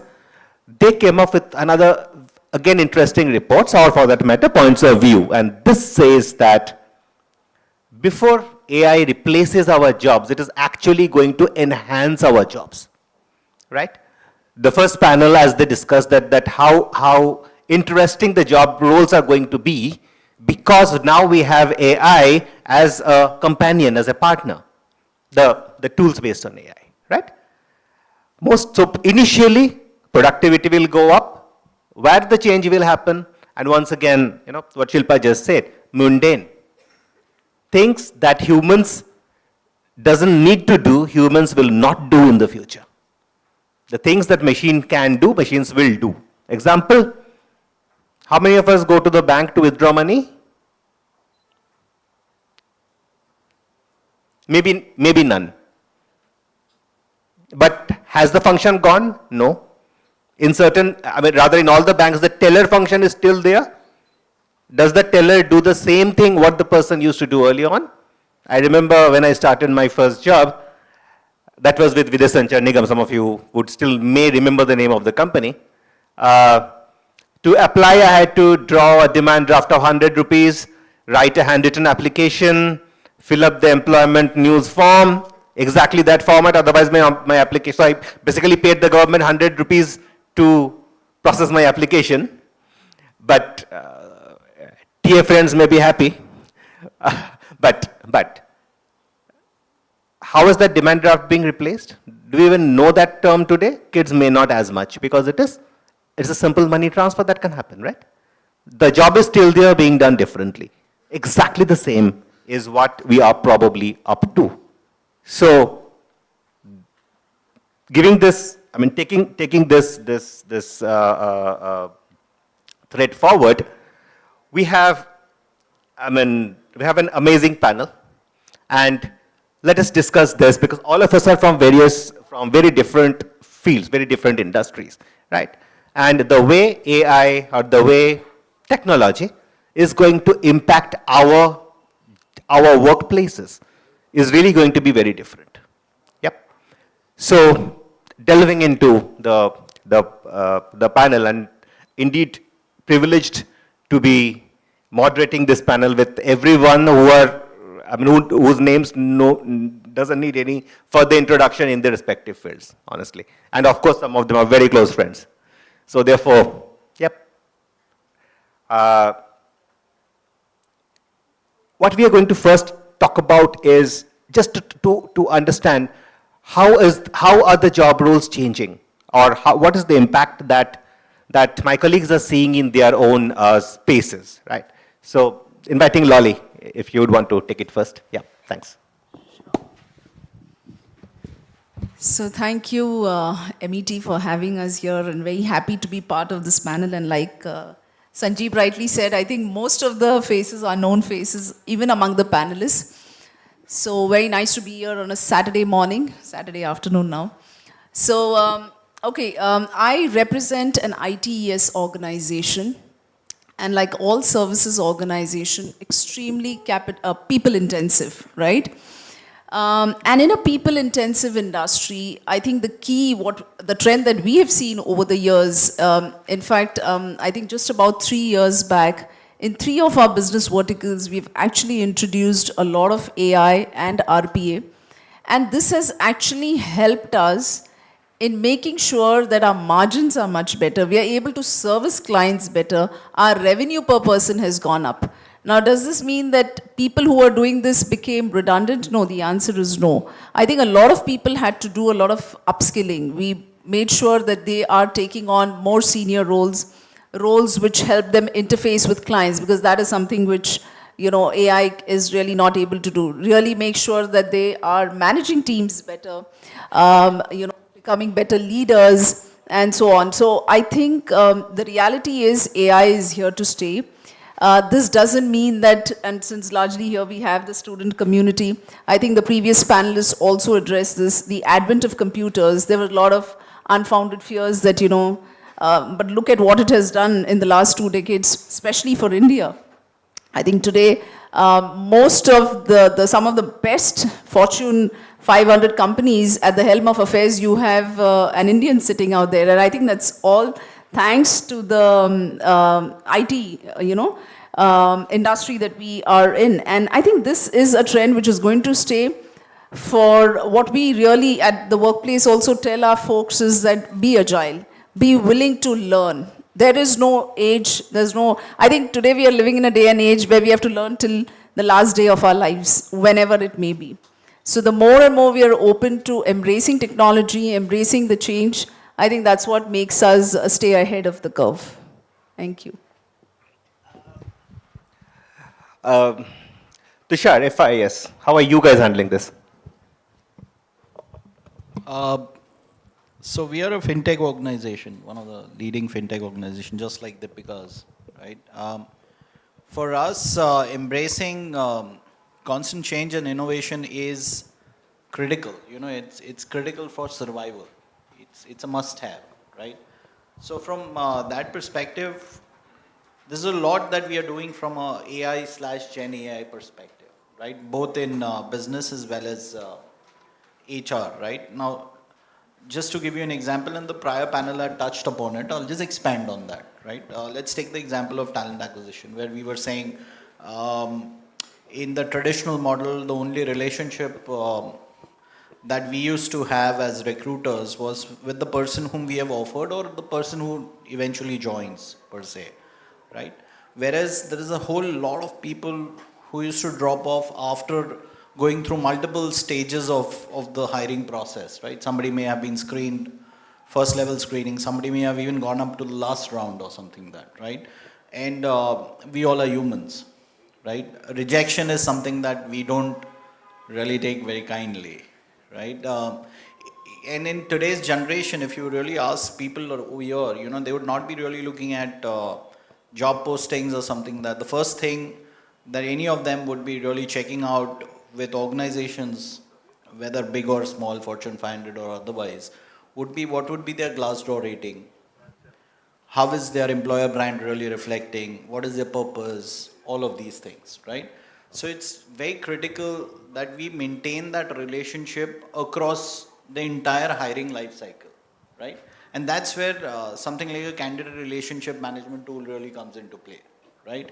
Where, like the panel was speaking about, it's about continuous engagement with the people who are really visiting your career site or the people whom you would have really engaged through the hiring process, right? You're drip feeding updates about your company, updates about your company's performance, about the exciting careers otherwise also, right? Or something which I think so the pioneer like Google is doing, right? They, for every job application, they would be getting in lakhs and thousands or whatever, right? So they have an intuitive tool which kind of feeds back to the candidate who has not been selected but has applied, stating that this is where the skill gap is, right? This is my platform, these are the free courses. This is where you can go ahead and really upskill yourself so that you stand a better chance of applying for the next time round, right? And that is what is important, really utilizing AI, right, to help you in your into your endeavor over here, right? And the candidate relationship management tool example why I'm giving that is because then you have only engagement with only those people who are really interested in your brand or would have really gone through the hiring process without any negative outfall out of it, right? In a board for talent, which I think Ashish kind of highlighted, right? It's very critical that you nurture that pool, and that can happen only through AI. It can't happen otherwise, right? So I'll leave it at that without taking much time. You can add on to more examples as we go forward. Yeah? Okay, sure. Some amazing points actually. When you spoke about the candidate relationship management, the acronym that sparked in my head was the CRM, and CRM is to be actually customer relationship management, right? That's what I know the tool to be. So then, can candidates be treated as customers, stroke clients, thereafter colleagues? I don't know. Okay, how is HCL viewing it, Anupama? Firstly, thank you for having me. Thanks Budwalji and thanks Dr. Das for this opportunity.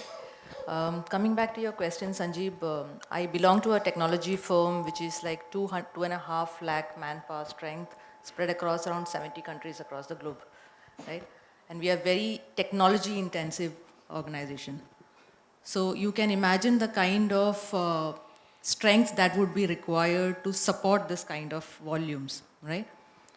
So the basic thing that I see here has changed is the nature, fundamental nature of the job role, right?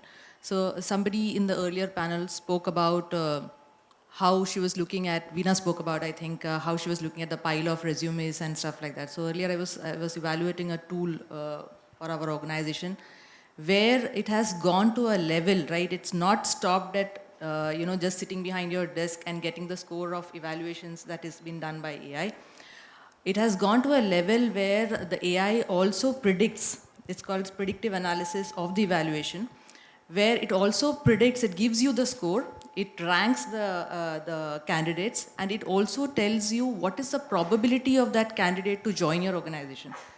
So you look at the level of automation that has happened, where around 50 people used to manage this kind of recruitment and this level of recruitment. One person can handle the whole scene, right? So look at the level of automation that has happened here. Similarly, someone talked about attendance and stuff. I still remember how I used to spend nights out in office to release the letters on time, the increment letters on time. Now everything happens with a click of a button, right? See how far we have come. So having said about this, what is changing? The nature of the job role is changing. The job descriptions are changing. Earlier where we used to have sourcers and recruiters as job descriptions, now we need somebody to manage whatever comes out as, which is data driven. So the roles and the responsibilities are changing like this, right? And secondly, the skill requirement, as I said, the nature of job is changing. The skill requirements in the industry is changing because of that. Thirdly, the whole society I see as a whole is becoming more and more adopt and adapting mentality. And it's all happening very subconsciously. If you see a new WhatsApp feature, right? Every day a new WhatsApp feature is coming and everybody automatically gets adapted to it, knowingly or unknowingly. Even if you want to stay behind, you'll not able to, right? A phone launching a special phone that is being launched, right? There is 10 other companies launching the phone in the next couple of weeks and every phone is with a different feature. So see how is the level of automation that is happening. And similarly for that, the upgradation, that kind of roles is changing based on what upgradation is required. So yeah, as somebody rightly said, AI will not be able to replace human because there is always somebody required there to see how much we can automate, to what level of automation can be done. So I think that's my take on. Great. Tata Motors Finance, Puneet. Thanks. First of all, I want to thank the MET, the committee here, Mr. Pankaj, Mr. Dr. Das, to invite us here. I think it's a very, very good place to come and talk, and the panel is very good. I'm in auto finance sector, right? So this is an NBFC that we lend, right, money to people and we take back the money.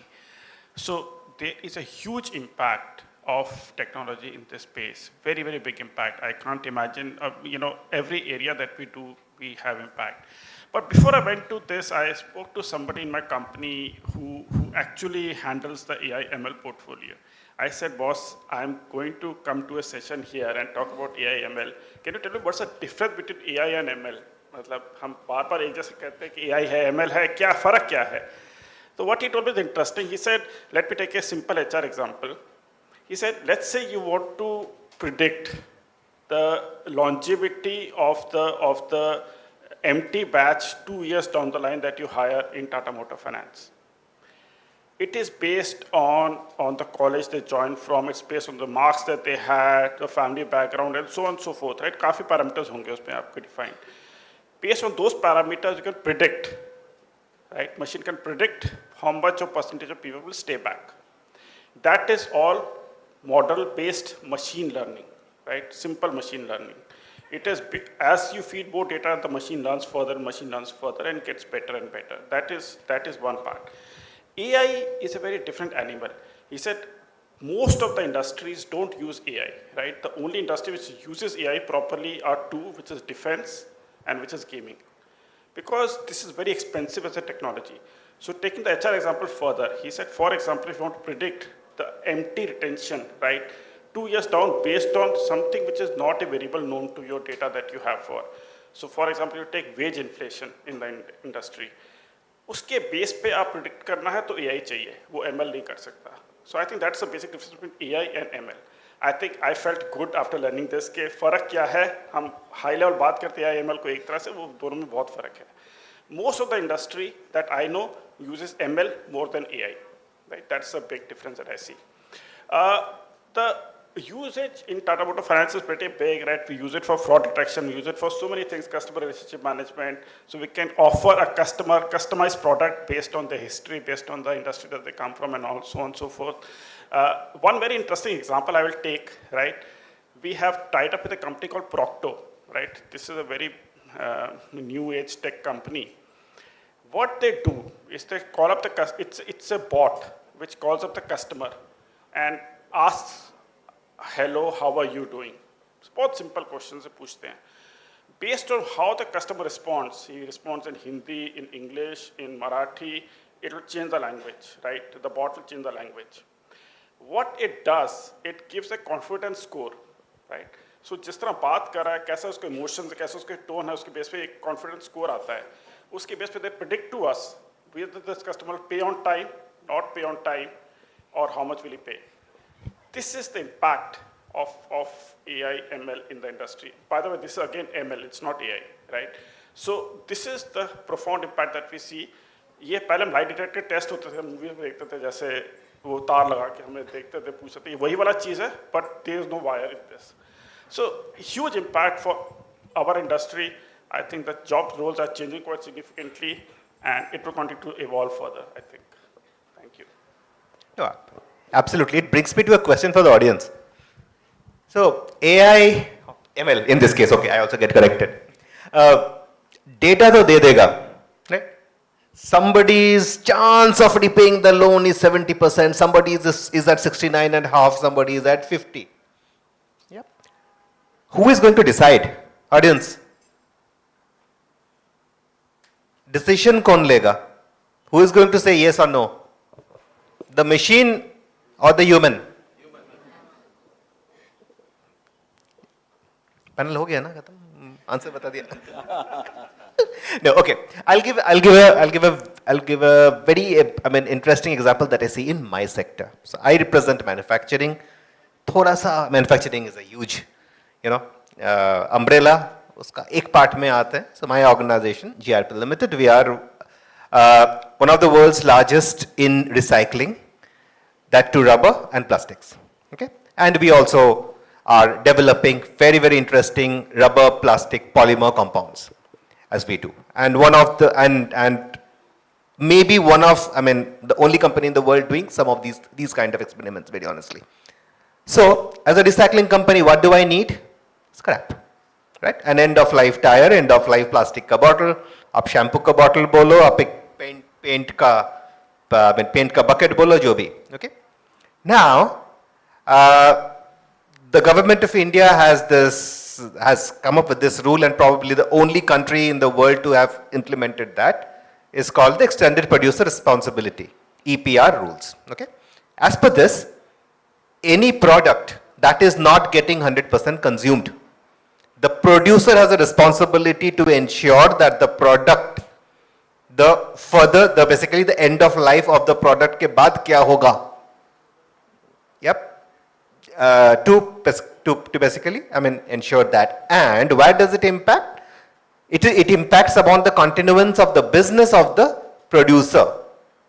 Any tire company makes a tire, we use it in our vehicles, two-wheeler, four-wheeler, bicycle, whatever it is, right?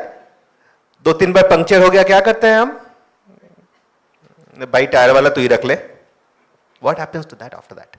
It comes to organizations like us.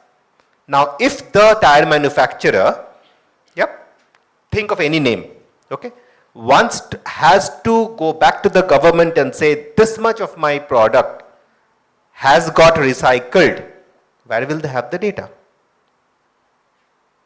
Just think the scale at this point in time. However, there are solutions which can, at a current stage, at approximately about 80% accuracy, predict this much tons of, say, a tire manufactured by any company, A or B or whatever. Yeah, I'm not naming any brand here. Got recycled in this organization's facility. Now, how cool is that?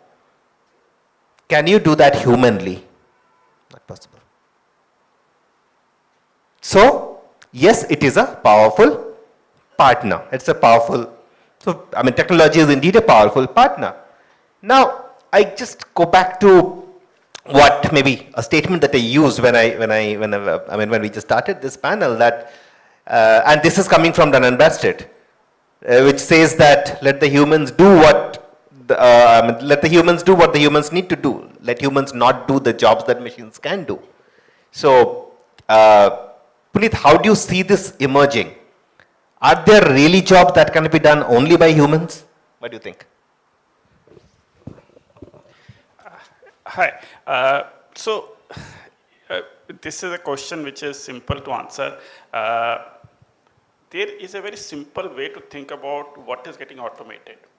Something which is predictable, repeatable task will get automated, right? It is that sort of a task which doesn't require that much of human intelligence, right? That will always get automated, because a lot of factories that you see today running, right? Microsoft, ABB, so many companies, they have all robots, right? And you would have seen in videos, the robots are getting more and more better, right? So anything which is simple, predictable task, which are done better or will always be done better by robots, because I think what's going to happen is that they will make less mistakes, get more intelligent, and hopefully save cost, time, money, effort, everything. So what I remember old days, right? We used to get these Excel sheets when I started job, right? About 25 years back. Printouts of data, which you have to convert into Excel. 5 rupees per page, something like that, right? That was the start of data entry jobs that we used to do. Today, we have optical character recognition, which at 95% accuracy, which is better than human accuracy, will do it in seconds, right? Just imagine that task that we used to do at that time. How much of intelligence does that use? Hardly any. So what used to happen is that we used to go below the human level of intelligence, the jobs that the humans should do, and we will put these humans to do that drudgery of job, right, as we call it. That is what is getting automated, that is what is getting changed, right? I don't think humans should do those sort of jobs. But humans have a lot of intelligence, so I think they can do a lot better jobs, right? Now, there are a lot of things that I noted, but I will just touch a few of them. I think all the creative jobs, right, for the people who are in HR, right, something like coaching, right, requires a lot of thinking, a lot of emotional connect with the person. That will never get automated. That will never be done by machines. I think that will continue to be done by humans.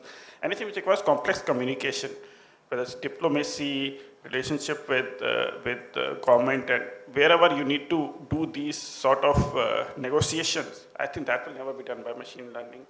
where we have to have ethical decision making, right? That can never be done by machines.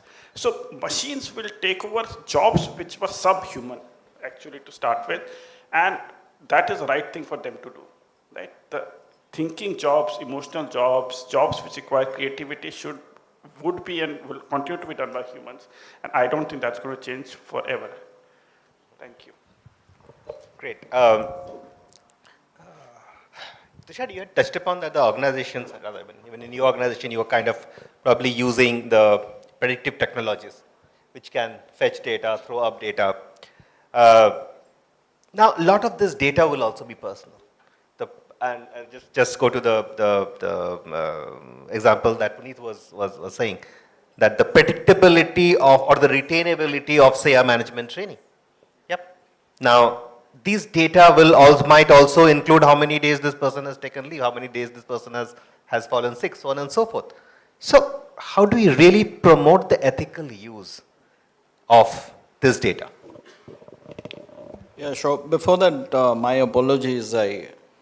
Mr. Das, Mr. Bhujbal, Ashish, thank you for having me here. I mean, I should have mentioned it up front. There's other trivia which possibly you would want to know is that my wife is from MET, by the way. Yeah. I mean, she sends a lot of love to the faculty and the students, all of you all, right? Yeah, I've spent hours waiting for her outside, right? So, yeah. Yeah, all right. To your question, I belong to the fintech industry, right? And if I can just spend about 60 seconds on really highlighting Deepika's also here. We were at the heart of the digital payments revolution here in India, right? We set up banks like Bandhan, Fino, Suryoday, Northeast Small Finance Bank, ESAF, multiple others. Even now when you do a digital transaction which goes through NPCI is using our switch, right? So anything and everything touches upon an FIS product, right? Or Fiserv product for that matter. I just want to give credit to, right? Why I'm emphasizing this is because in a fintech industry, I'll tell you how it starts, how my day starts, right? It's a painful thing to just get into my system. It's a 15-digit password that I need to put in. Then there is a secure ID which I need to really take out my phone and I need to match it up, 8-digit thing and all of it. Layers upon layers upon layers upon layers. My CEO was once asked, what is one thing that keeps you awake, right? He said, not my competitors, not the products, not sales, none of this. The only thing that keeps me awake is some Charlie in my organization exposing the data to vulnerability, because our clients are banks and financial institutions, right? And banking is all about trust, right? The moment you come to know your data is compromised, it's death for FIS or Fiserv or Temenos or any of those, right? So ethics is extremely important for us, right? And as for others as well, right? Even from an AI context, right? We have done a lot of things. First is to put in a policy framework, right? Get in the policies right there, which really protect us and educate us and communicate to our employees per se.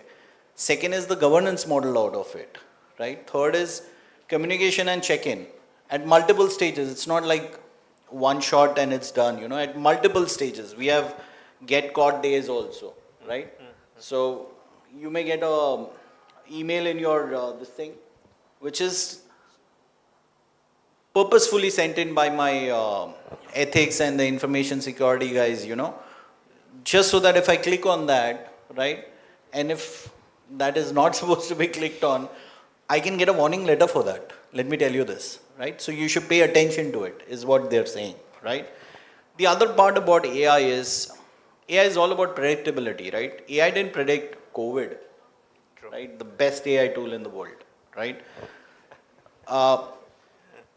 It's about what is really fed into the system, and it's giving you a prediction out of what's there in there, right? The more you feed in, the more it gets Gen AI for that matter, right? So in today's time, as we sit here, I think one thing that we all should be very clear about is, don't go by the assumption, go by the fact that people know what is Gen AI, they know how to manipulate that system and be ready for that, right?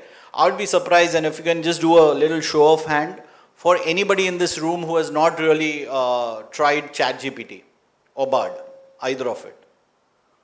Just one person has not tried, or how many have not tried yet? Show of hand. Everybody, right? Everybody over here, right? So just think of it from a TA perspective, right? Your JDs, the erstwhile JDs, right? You put it in ChatGPT, you have a matching CV which comes out as relevant to the JD. How difficult it is for a sourcer? How difficult is it for a TA person, right? So you need to keep that in mind, right? There is the other part of ethics is about what bias you are really putting into the system. There is a lot of bias in the data that systems run about, right? So it's about really checking in through there, right? And that framework really works towards it, right? I can take more on this, but these are some of the examples I can share.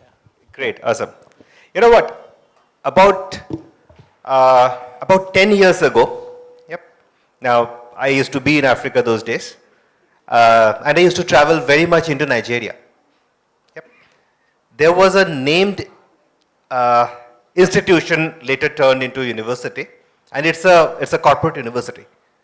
Okay.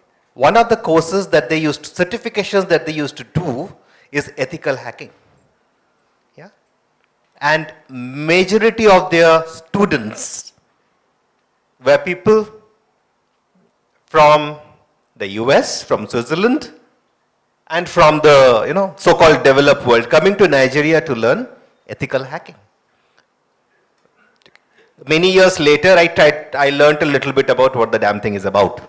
But okay. But the other quick thing is that whenever a new thing comes, like for example ChatGPT, when it came in, everything is coming to ChatGPT, including the roadside chai stalls or maybe the chat stall as well, right? But so no, the point that I'm trying to make is that any new technology comes, and as organizations we have a propensity of immediately implementing stuff, right? Immediately implementing technology, maybe copying what the competitor has done, or maybe copying what the neighbor has done.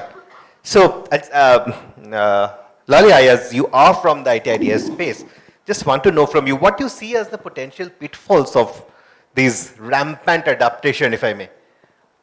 Right. So I think while I'll respond to that, I am a big fan of AI. ChatGPT is something, earlier when you have a function, let's say an award ceremony or any of the functions, you want to write a thank you note, right? Independently writing, it takes time. So some people have a flair for writing. Some people want to, and I realize it's a huge time saver.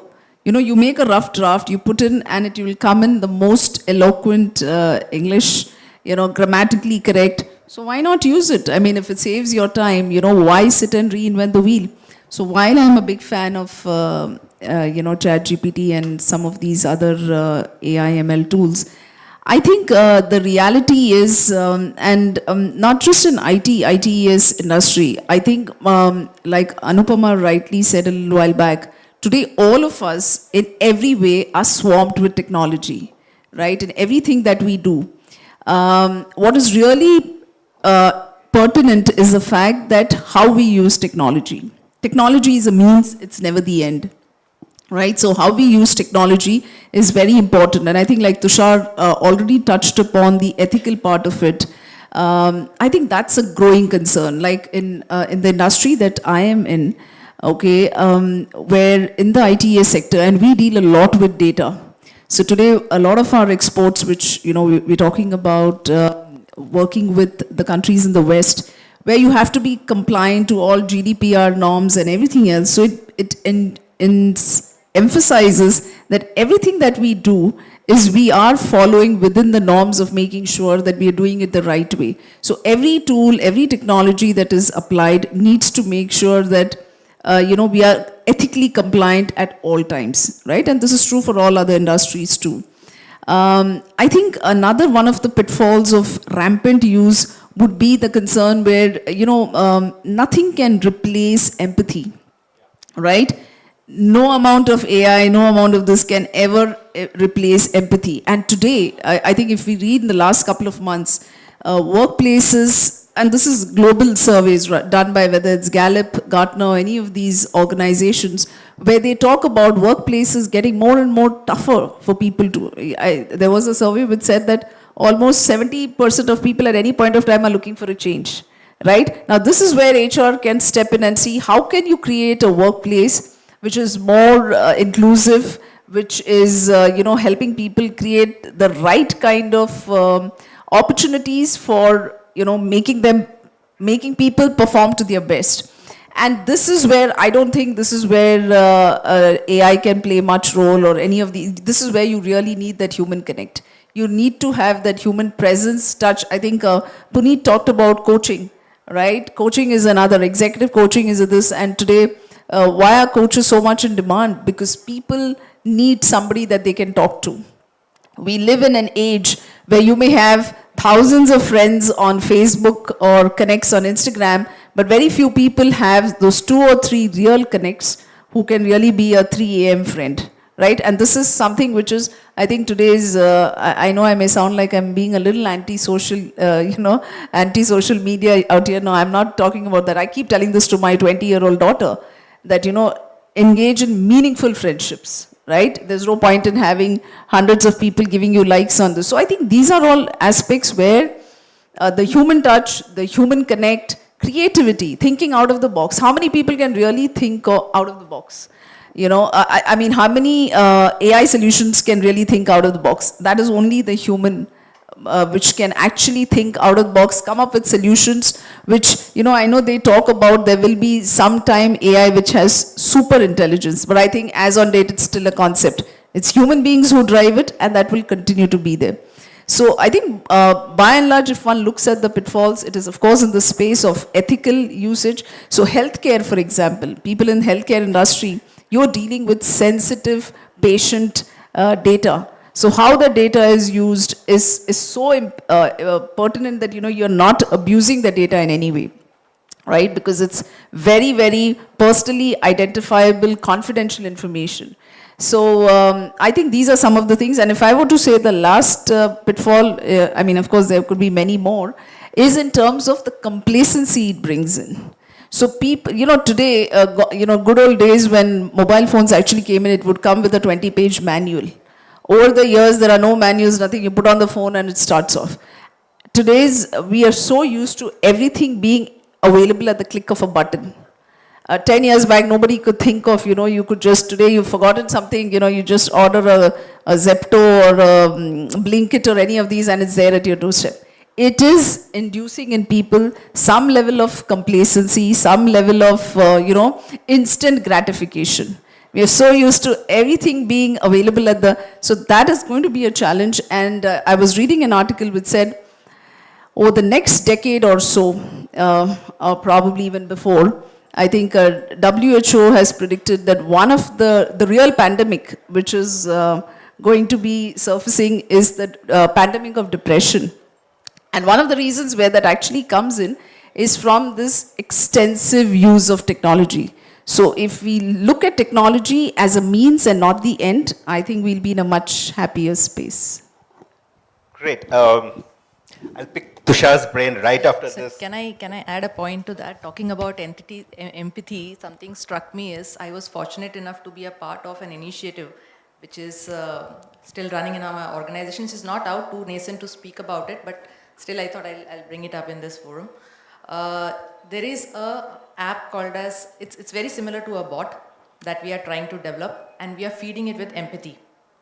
Now when I say empathy, we are feeding it with questions like, I hear you, I am with you, kind of questions, okay? Kind of addressals, right? So, and we are encouraging employees, since I said that I'm from a tech firm which has a manpower strength of 2.5 lakh employees, and it is humanly impossible for the HR folks to reach out to each one of them and understand their issues. So we encourage the people to speak to this bot. It's called Sathi. They can talk about anything that they want to under the sky.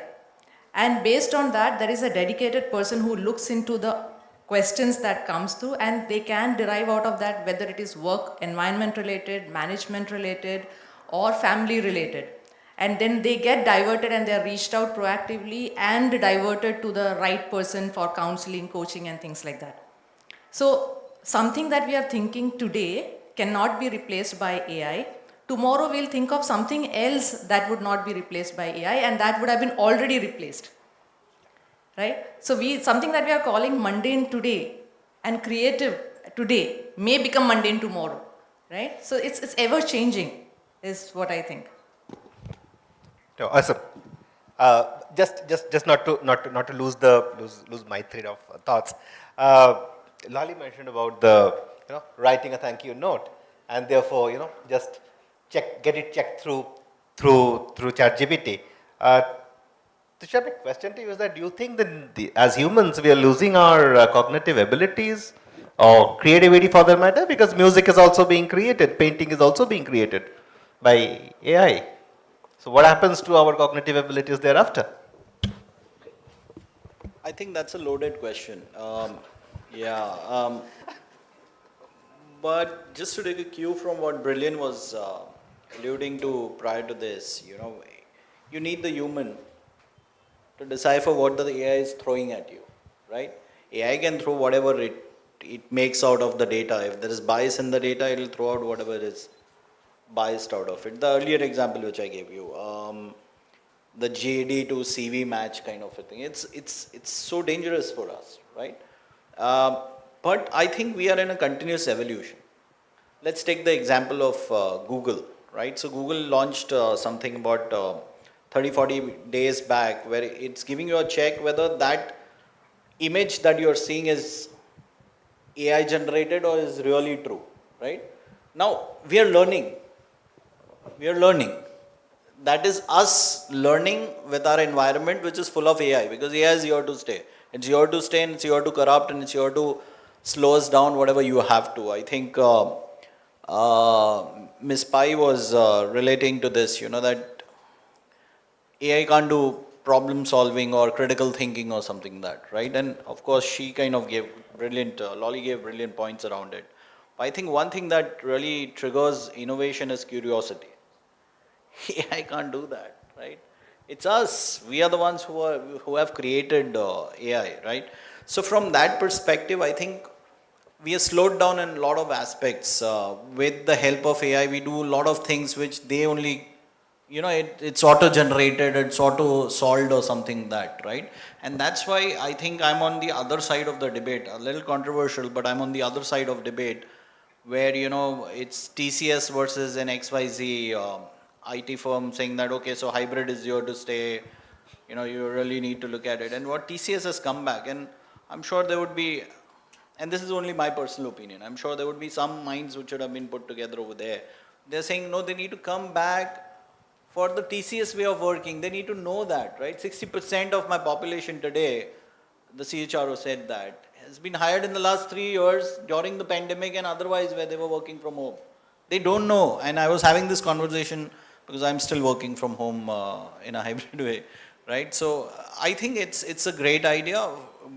And again, like Sundar Pichai said and the CHRO for TCS said, this is not permanent. I'm not saying you have to come all 5 days for the rest of your life or something like that. But you need to come back at least for an extended period of time so that you can know the benefits of mentorship, right? You can know the benefits of the TCS way of life, per se, right?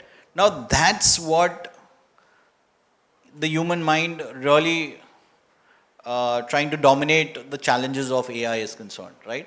But yeah, we are at a great risk of becoming dependent and, may I say, please excuse me, dumber than what we are, right? So it's going to be a continuous evolution. I believe that. We'll push back in a way, but it's still evolving, if I can put it that way. Yeah. Great. So basically, AI is yet to stay, but AI is not going to stay over here without the human. So we are also safe here. Okay? So let's not panic around that. I'll come to Anupama because just once again the point that you raised, Tushar. about the hybrid. And also, so post-COVID, we also knew, and we suddenly start hearing this term of boundary-less opportunities, right? Yeah. Sitting over here, we can be employed anywhere else in the world, and we can use our time to do. I'm not getting into the moonlighting phase, but whatever. Uh, how do you think that, a lot of professionals, or super professionals, if I may, are actually or may want to get into roles which are gigs, which are gigs. So they would want to probably give their services across multiple organizations. How do you see this emerging, and what impact do you foresee this to have on traditional workplaces? Oh, I think coming from a tech firm, I think ITES, tech firms have benefited the most out of the gig working economy. If I talk about my company, we have the flexibility to reach out to the most diverse talent pool. Yeah, and obviously without any commitment of a long-term association with them. Obviously that helps us in saving a lot of overhead costs and stuff. And another big benefit that I see in that is engaging gig workers. They come with a very rich and varied experience because they work in multiple projects in different companies at the same time, and they come in with a very different external perspective to things. And there's a cross-pollination of ideas and knowledge transfer that happens with the existing folks. So that has really benefited us in a big way. And I think if it is integrated within the organization in a successful manner, I think it will benefit the organization in more ways than one, for sure. For sure. So in this case, Puneet, I'll come to you. We have been talking for quite some time now between, about the coexistence of human and technology, and then now, so basically my colleague may be my colleague only for a couple of hours a day, sitting somewhere else. I may not be able to meet the person as regular I may want to. My colleague may also be someone who is a machine, who is a bot. Series Alexas of the world, right? And nothing wrong in it. But are you seeing any impact of this on the organization's cultures? Yeah. We have in Tata Motor Finance a culture called wolf pack culture, right? Wolves work in a pack, right? Always the leader leads from the back and stuff like that. So we thought it's a very relevant thing. BFSI industry is a lot like jungle, working in a jungle, right? Where you have to fight it out every day, right? Every day. So making this sort of a culture became our key theme. You can say technology could be both sides. One side is that you have gig workforce, you have people working from home, which means that you can't get them together, whatever. But on the other side, it also has a lot of benefits, right? Instead of giving a broader answer, I want to take 2 or 3 examples, which I think will illustrate the point, right? So we have 8,000 employees, all right? Getting them together has been a challenge always, because we can't, so when we used to have physical town halls, we used to have that once a year, right? With about 1,000 employees, senior more employees joining, right, physically in one location and having a full day session, right, in an offsite, right, to talk about strategy and plans and everything. Now, with the help of this tool called Zoom, right, we have this a monthly 2-hour chat with all of management committee joining in from a single room, talking to each of the 8,000 employees, whoever has a question, right, to answer. Now, is this good that we are not meeting physically, but we are able to get all 8,000 people together wherever they are, on the road, wherever on the mobile, get them together to talk and understand what is the priority for the month going forward, quarter going forward, and so on. I think it's a very powerful tool. Other thing which is very common, all of us use it every day, is WhatsApp, right? We have a corporate WhatsApp where everything has been made in groups, right? So all of us work through that. If someday WhatsApp goes down, our productivity goes down by half at least, right? Nothing works without WhatsApp nowadays in our company. So these are a couple of examples. I think the work from home which Tushar talked about is a very big boon to all of us. I think I work from home 1 day a week. It's such a good thing, nice feeling to be having a balanced lifestyle, to have this feeling that I can work in a relaxed environment is a very powerful thing. I think it helped, to my mind, building the culture. One other example I will give is this diversity and inclusion, right? What has happened is that we are hiring a lot of these people in digital part in Tata Motor Finance. Now, these are younger people who like to come in Bermuda and, flip-flops, right, to office. And it's the culture, right? They are like that. So in fact, we had to change our dress code policy, right? So now we have jeans every day, racks can wear every day, because we have to accommodate them.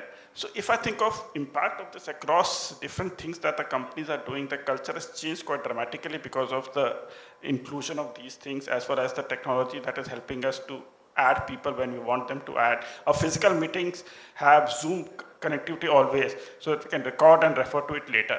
So small things that technology has helped us to evolve as a company, as a productivity has gone up, everything is looking good to us. So while there is a negative side of these things, I think the positive sides are very powerful for all of us to see, right? To make an impact of a positive culture, the culture we want to drive through the use of technology. Thank you. Yeah, great. It takes me back to, I think, 20, 25 years when Googleplex came up.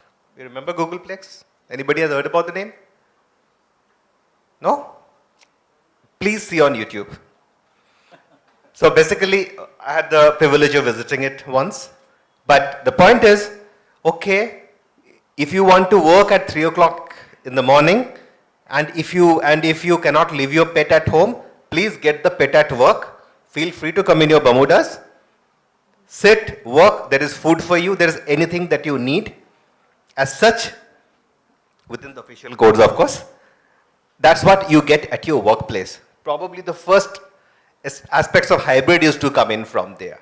And that probably promoted a lot of these kind of culture changes across that whatever we talk about today. However, how many of us have heard this word change fatigue? Yeah? Technology is changing every day. Not every day, very frequently. Today this, tomorrow that, organization policies changing, organization's procedures changing. As humans, we also have a limit to endure with the change, right? So, my question to Anupama. Now this is happening all over, right? How are you seeing the fatigue due to technology or due to this constant evolution that we are facing at our workplace, and how in your organization you are able to handle it? So, yeah, as you rightly said, technology is definitely moving at a very faster pace, and if you don't have that mindset of continuous learning, you will definitely be left far behind. But having said that, this fast-paced change can also be very, very stressful. So talking about my company again, what we have done in HCL is, you talk about L&D, or you talk about the regular upskilling and stuff. We've stopped calling training and development. We call it L&D now. So the difference between training and learning is, training is something that is imparted, and learning is something that willingness to learn, take, right? So unless you come to a mindset of learning, you will never be able to learn. And if that is being empowered to the employees, like what we have done is put all the training modules onto our platform, and we have left the empowerment with an employee to take it at their convenience, as and when required, 24/7 open. So I belong to HR fraternity. Nobody is going to stop me tomorrow if I want to go for an AI certification or a cloud certification. I can go, all the modules are open to all the employees, and I can take it at my convenience anytime and get certified. Earlier, you remember how the cross-skilling used to be very, very restricted to a person who's doing or working in that particular skill, right? So that's not there anymore. So you're free to do any of the modules at your will and your convenience, right? So that is one of the things. And if an individual has an aspiration, he can go learn for himself and see what is required to come to the next level, right? So that is something that we have done. Apart from that, the organizational support, if you talk about, there are a lot of stuff like the Sathi that I spoke about. If somebody is bogged down with some family issues or work-related issues and manager-wise issues and stuff like that. Apart from that, there are regular sessions on yoga, mental well-being, and all of that happening on a regular basis. There is enough support given by the organization to seek help by the employees. So I think all this has helped to a great extent in kind of getting down this challenge of the fast-paced technology that is moving. Each individual is empowered to decide how fast he wants to grow up the career line. And then he can decide his pace, right? So I think when an employee is empowered to take charge of his career and life, the stress automatically comes down because he's free to navigate the way he wants to, right? There is no race, there is no pressure, right? So my aspiration would not be similar to what she aspires for. So I can take my own pace to reach a level that I want to, right? So if that is given, I think the stress automatically comes down and each one is to decide how he wants to go ahead in life. See, now all of this brings to another very crucial point, which is about the various types of people. And by types, I really don't mean the gender preferences only. I am referring to also the age groups. Right? Today, it is a reality in our country as much that at least 3 generations, if not 4, are working together. And each generation has definitely some very, very interesting intellectuality to offer. My question to Lolly, how do you integrate, include, or promote this inclusivity at your workplace? Yeah, so this is a very interesting question, very relevant for my organization too, because actually we have people working with us who are as young as 21 and as old as even 75. Okay, so I know many of you may wonder that why we do not have a retirement age as such. It's just that we decided about, I think almost 10-15 years back, that anyone, even while the official retirement age is 16, even if somebody wants to continue, they are fit and hale and hearty and everything is. So we are following more like the US where there's, so in a way technically they stop being an employee and they continue with us as consultants. And this has actually been a huge boon in the sense that today, a lot of our learning and development interventions, right? So we have leadership development programs which are actually well-curated programs conducted by the leaders within the organization who are of, let's say, one generation. So I'll call them the middle generation. So it's almost like being in a,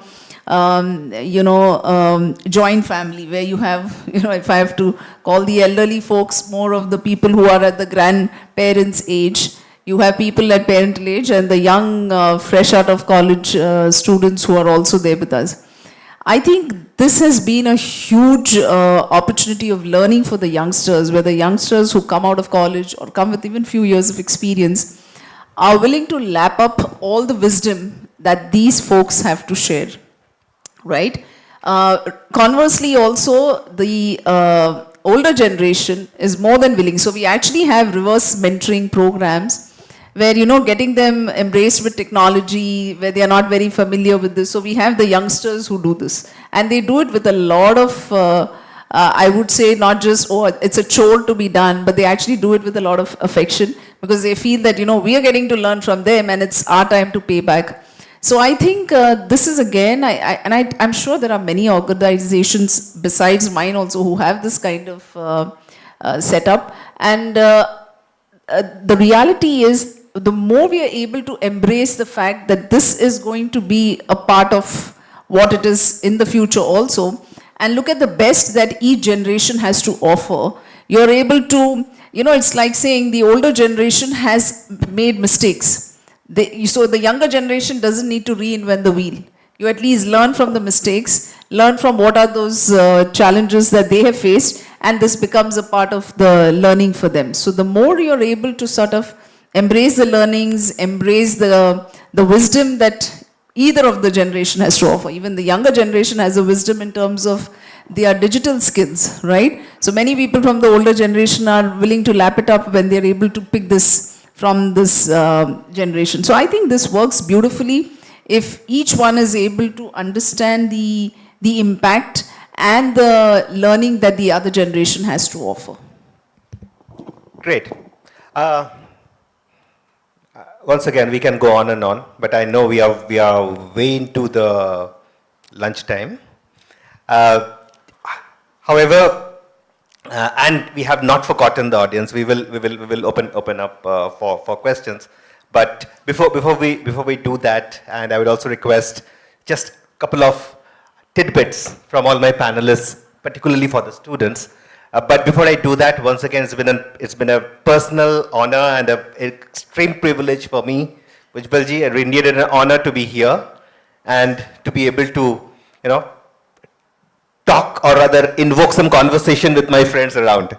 I hope we have left some pointers for you all to think upon, and the conversations can continue even during lunch. So before we go there, just maybe 1 or 2 points of, once again, takeaways for the audience. Who wants to go first? Sure. Okay. So we go. Just one point. I think all is, and I'll just continue with the thread that you had asked me on. I think all is not lost as far as AI or generative AI is concerned, and the fear of us losing jobs or something. I don't know. Obviously, the WEF report reinforces that. But yes, there is a threat, right? Because if the Industrial Revolution was all about blue-collar jobs, this current fourth Industrial Revolution is about white-collar jobs, right? It is at threat in some form or shape, right?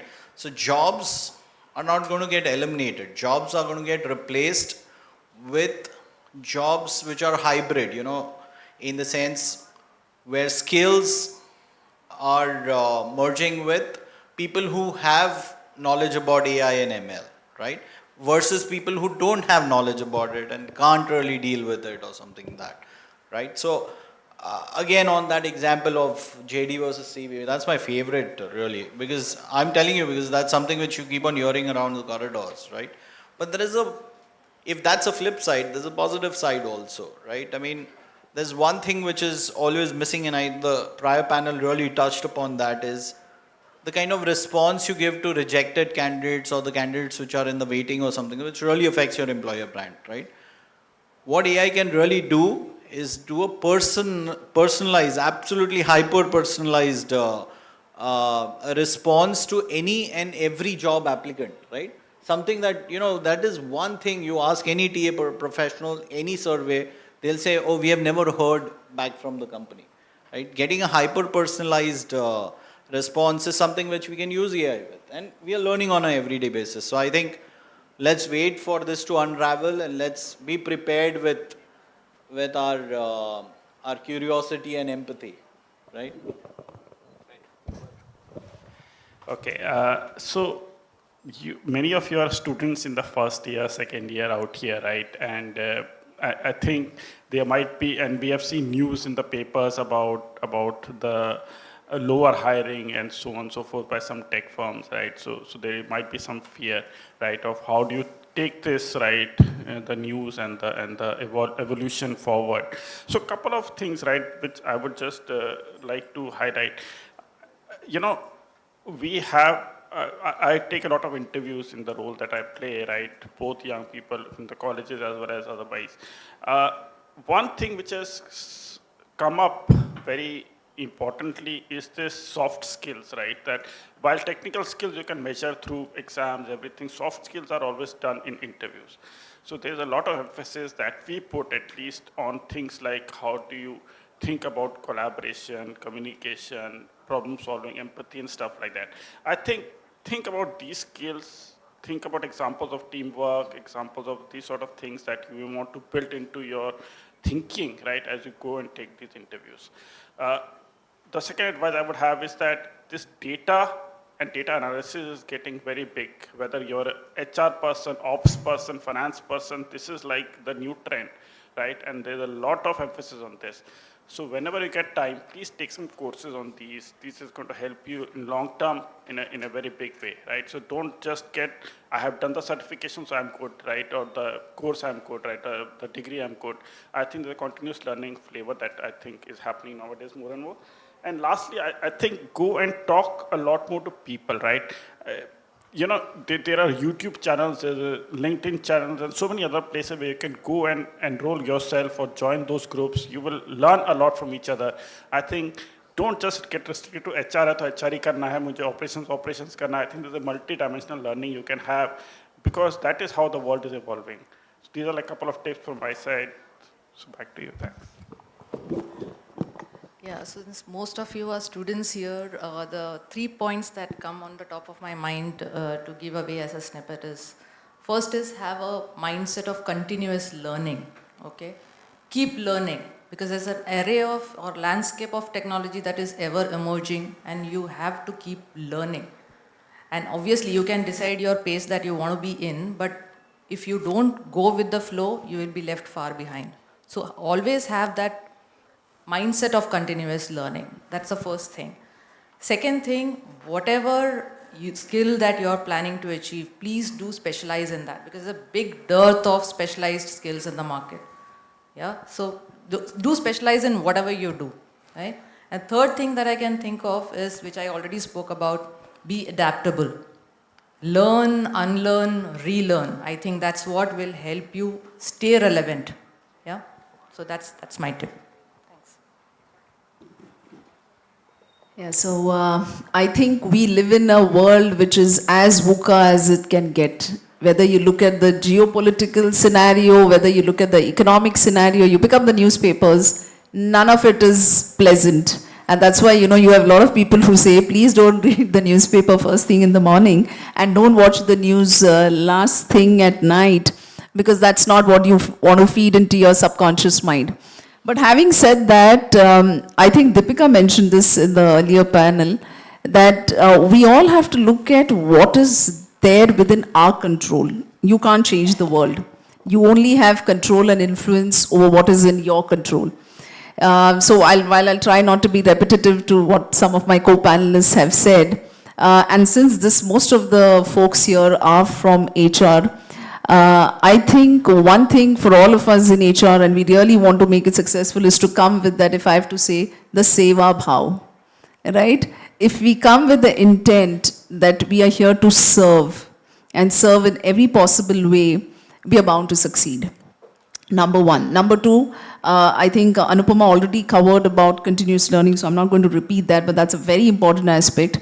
The second thing is in terms of agility. With technology changing at the pace at which it is, and not just technology, I think everywhere, everything around us is changing, right? Everything is in a state of we don't know when this war would end, what implication all of this has. And one thing we all need to remember is at the end of the day, as a world, we're all interconnected. So something which is happening even thousands of miles away will impact us because we are all interconnected.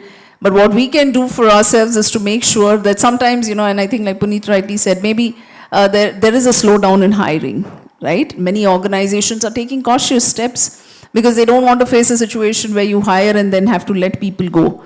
So even if there is some kind of a delay, look at how you can make each day count, right? There are ample avenues to learn, to pick up new skills. I think gone are those days when we started our careers, everything meant that it had to be in person, go to a brick and mortar institution, and only then you can learn. Today with technology, I think everything is available at fingertips and at not as expensive a cost as it used to be in the early days. Make the most of it. And I think just take each day as it comes, and most importantly, keep the faith in yourselves. Right? And I think with that, you're bound to succeed. Okay, great. Thank you, guys. I learned a Any lot tips on the from way. you, Tushar? Any tips from you? Oh, from me? Ditto. No, what I always believe, once again, is my panelists have already covered it. A, agility. Nothing is permanent in life. Not the successes, not the failures. Not the tough times, not the good times. Let's be open. Belief in self. Yep. And one thing that I had learned way back in school, courtesy one of my teachers, whatever I know it well. I don't need to know everything under the sun. So if this makes some sense for all of you, it's my privilege. But time for some very quick questions before we disperse. Or have we confused everybody royally, which we are so good at? No, I think we are between these questions is between their lunch and us, right? So any questions, you all can catch up with us during lunch or even drop in a question over LinkedIn. It's the best platform to connect with any of us, right? Yep. Great. So on that note, thank you all. Thanks. Thank you.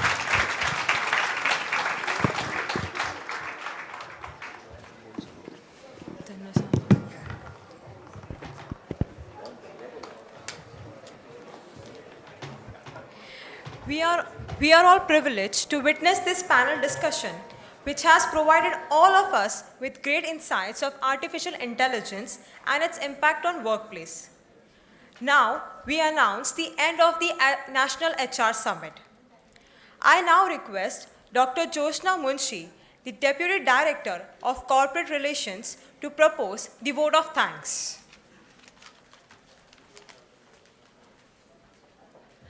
Good afternoon, everyone. I have the most difficult task because I'm between the lunch and once again, good afternoon. As all good things come to end, so has this HR summit which we had today, which was all about the changing paradigms of professional landscape with the rise of AI. One thing that I want to tell here is, thank God we are all safe. AI is not going to do anything with us. And primarily, what I can summarize from all the discussions, first panel discussion and the last panel discussion, is that AI is not threatening our existence, but it has to be, we have to coexist with AI. Now, the first panel discussion briefly touched with the cyber fraud rise, pace of technology that impacted everyone, our dependence on technology and our time to realize that, importance of natural intelligence, and more importantly, as I said, that AI is not a monster unless we let it to be. Our second panel discussion was more about where we talked that AI-driven workforce management is what next that is going to happen. And personalization is important, but hyper-personalization is the best. We talked about our two friends, Proctor and Sathi, where we can, converse with them endlessly, even at 3 a.m., so it is a 3 a.m. friend. Then we also talked about that how the changing thought process with the patterns of depression, we were nicely touched. I had also read that article that this is going to be the next pandemic, but still with so much of support, even when we don't have people around, but the chatbots will do it for us. But one convincing thing that we had over the end, that finally we are the rulers and we are the decision makers. Thank you all the panelists for the lovely inputs. Now, for every successful completion of any event has to be the coordinated efforts of many worthy people. So same with this event also. To start with, our sincere thanks to our Honorable Trustee, Shri Pankaj Bhujbal sir, and our Chief Mentor, Vishakha ma'am, for being the source of our guidance, inspiration and motivation.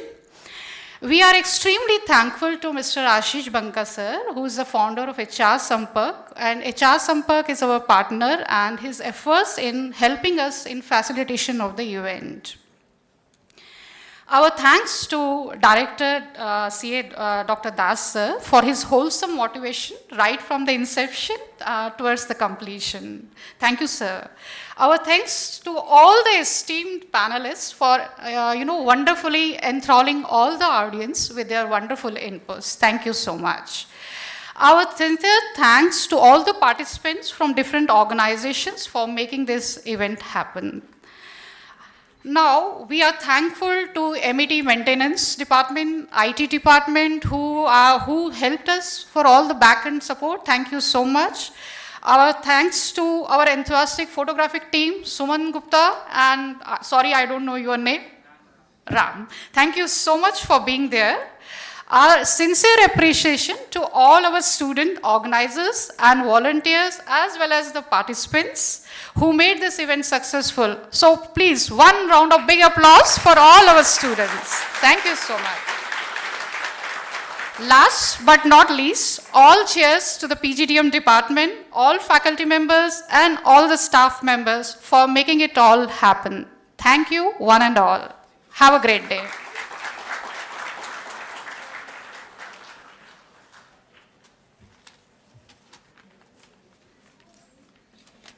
I now request to rise up for the national anthem.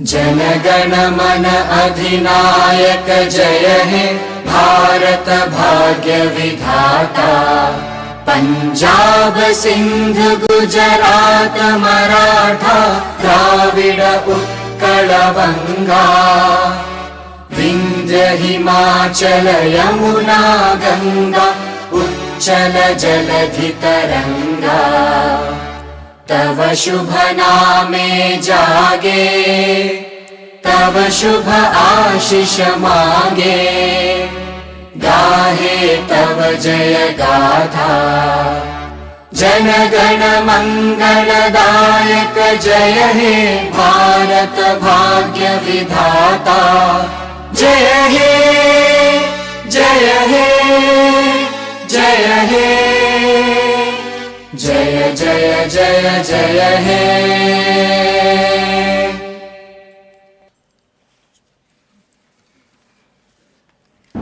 Thank you, everyone. Students, please be seated.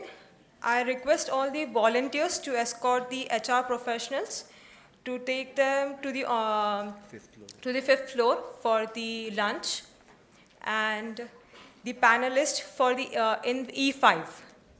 Students, please be seated. 8th floor. Yeah. All the panelists on 8th floor.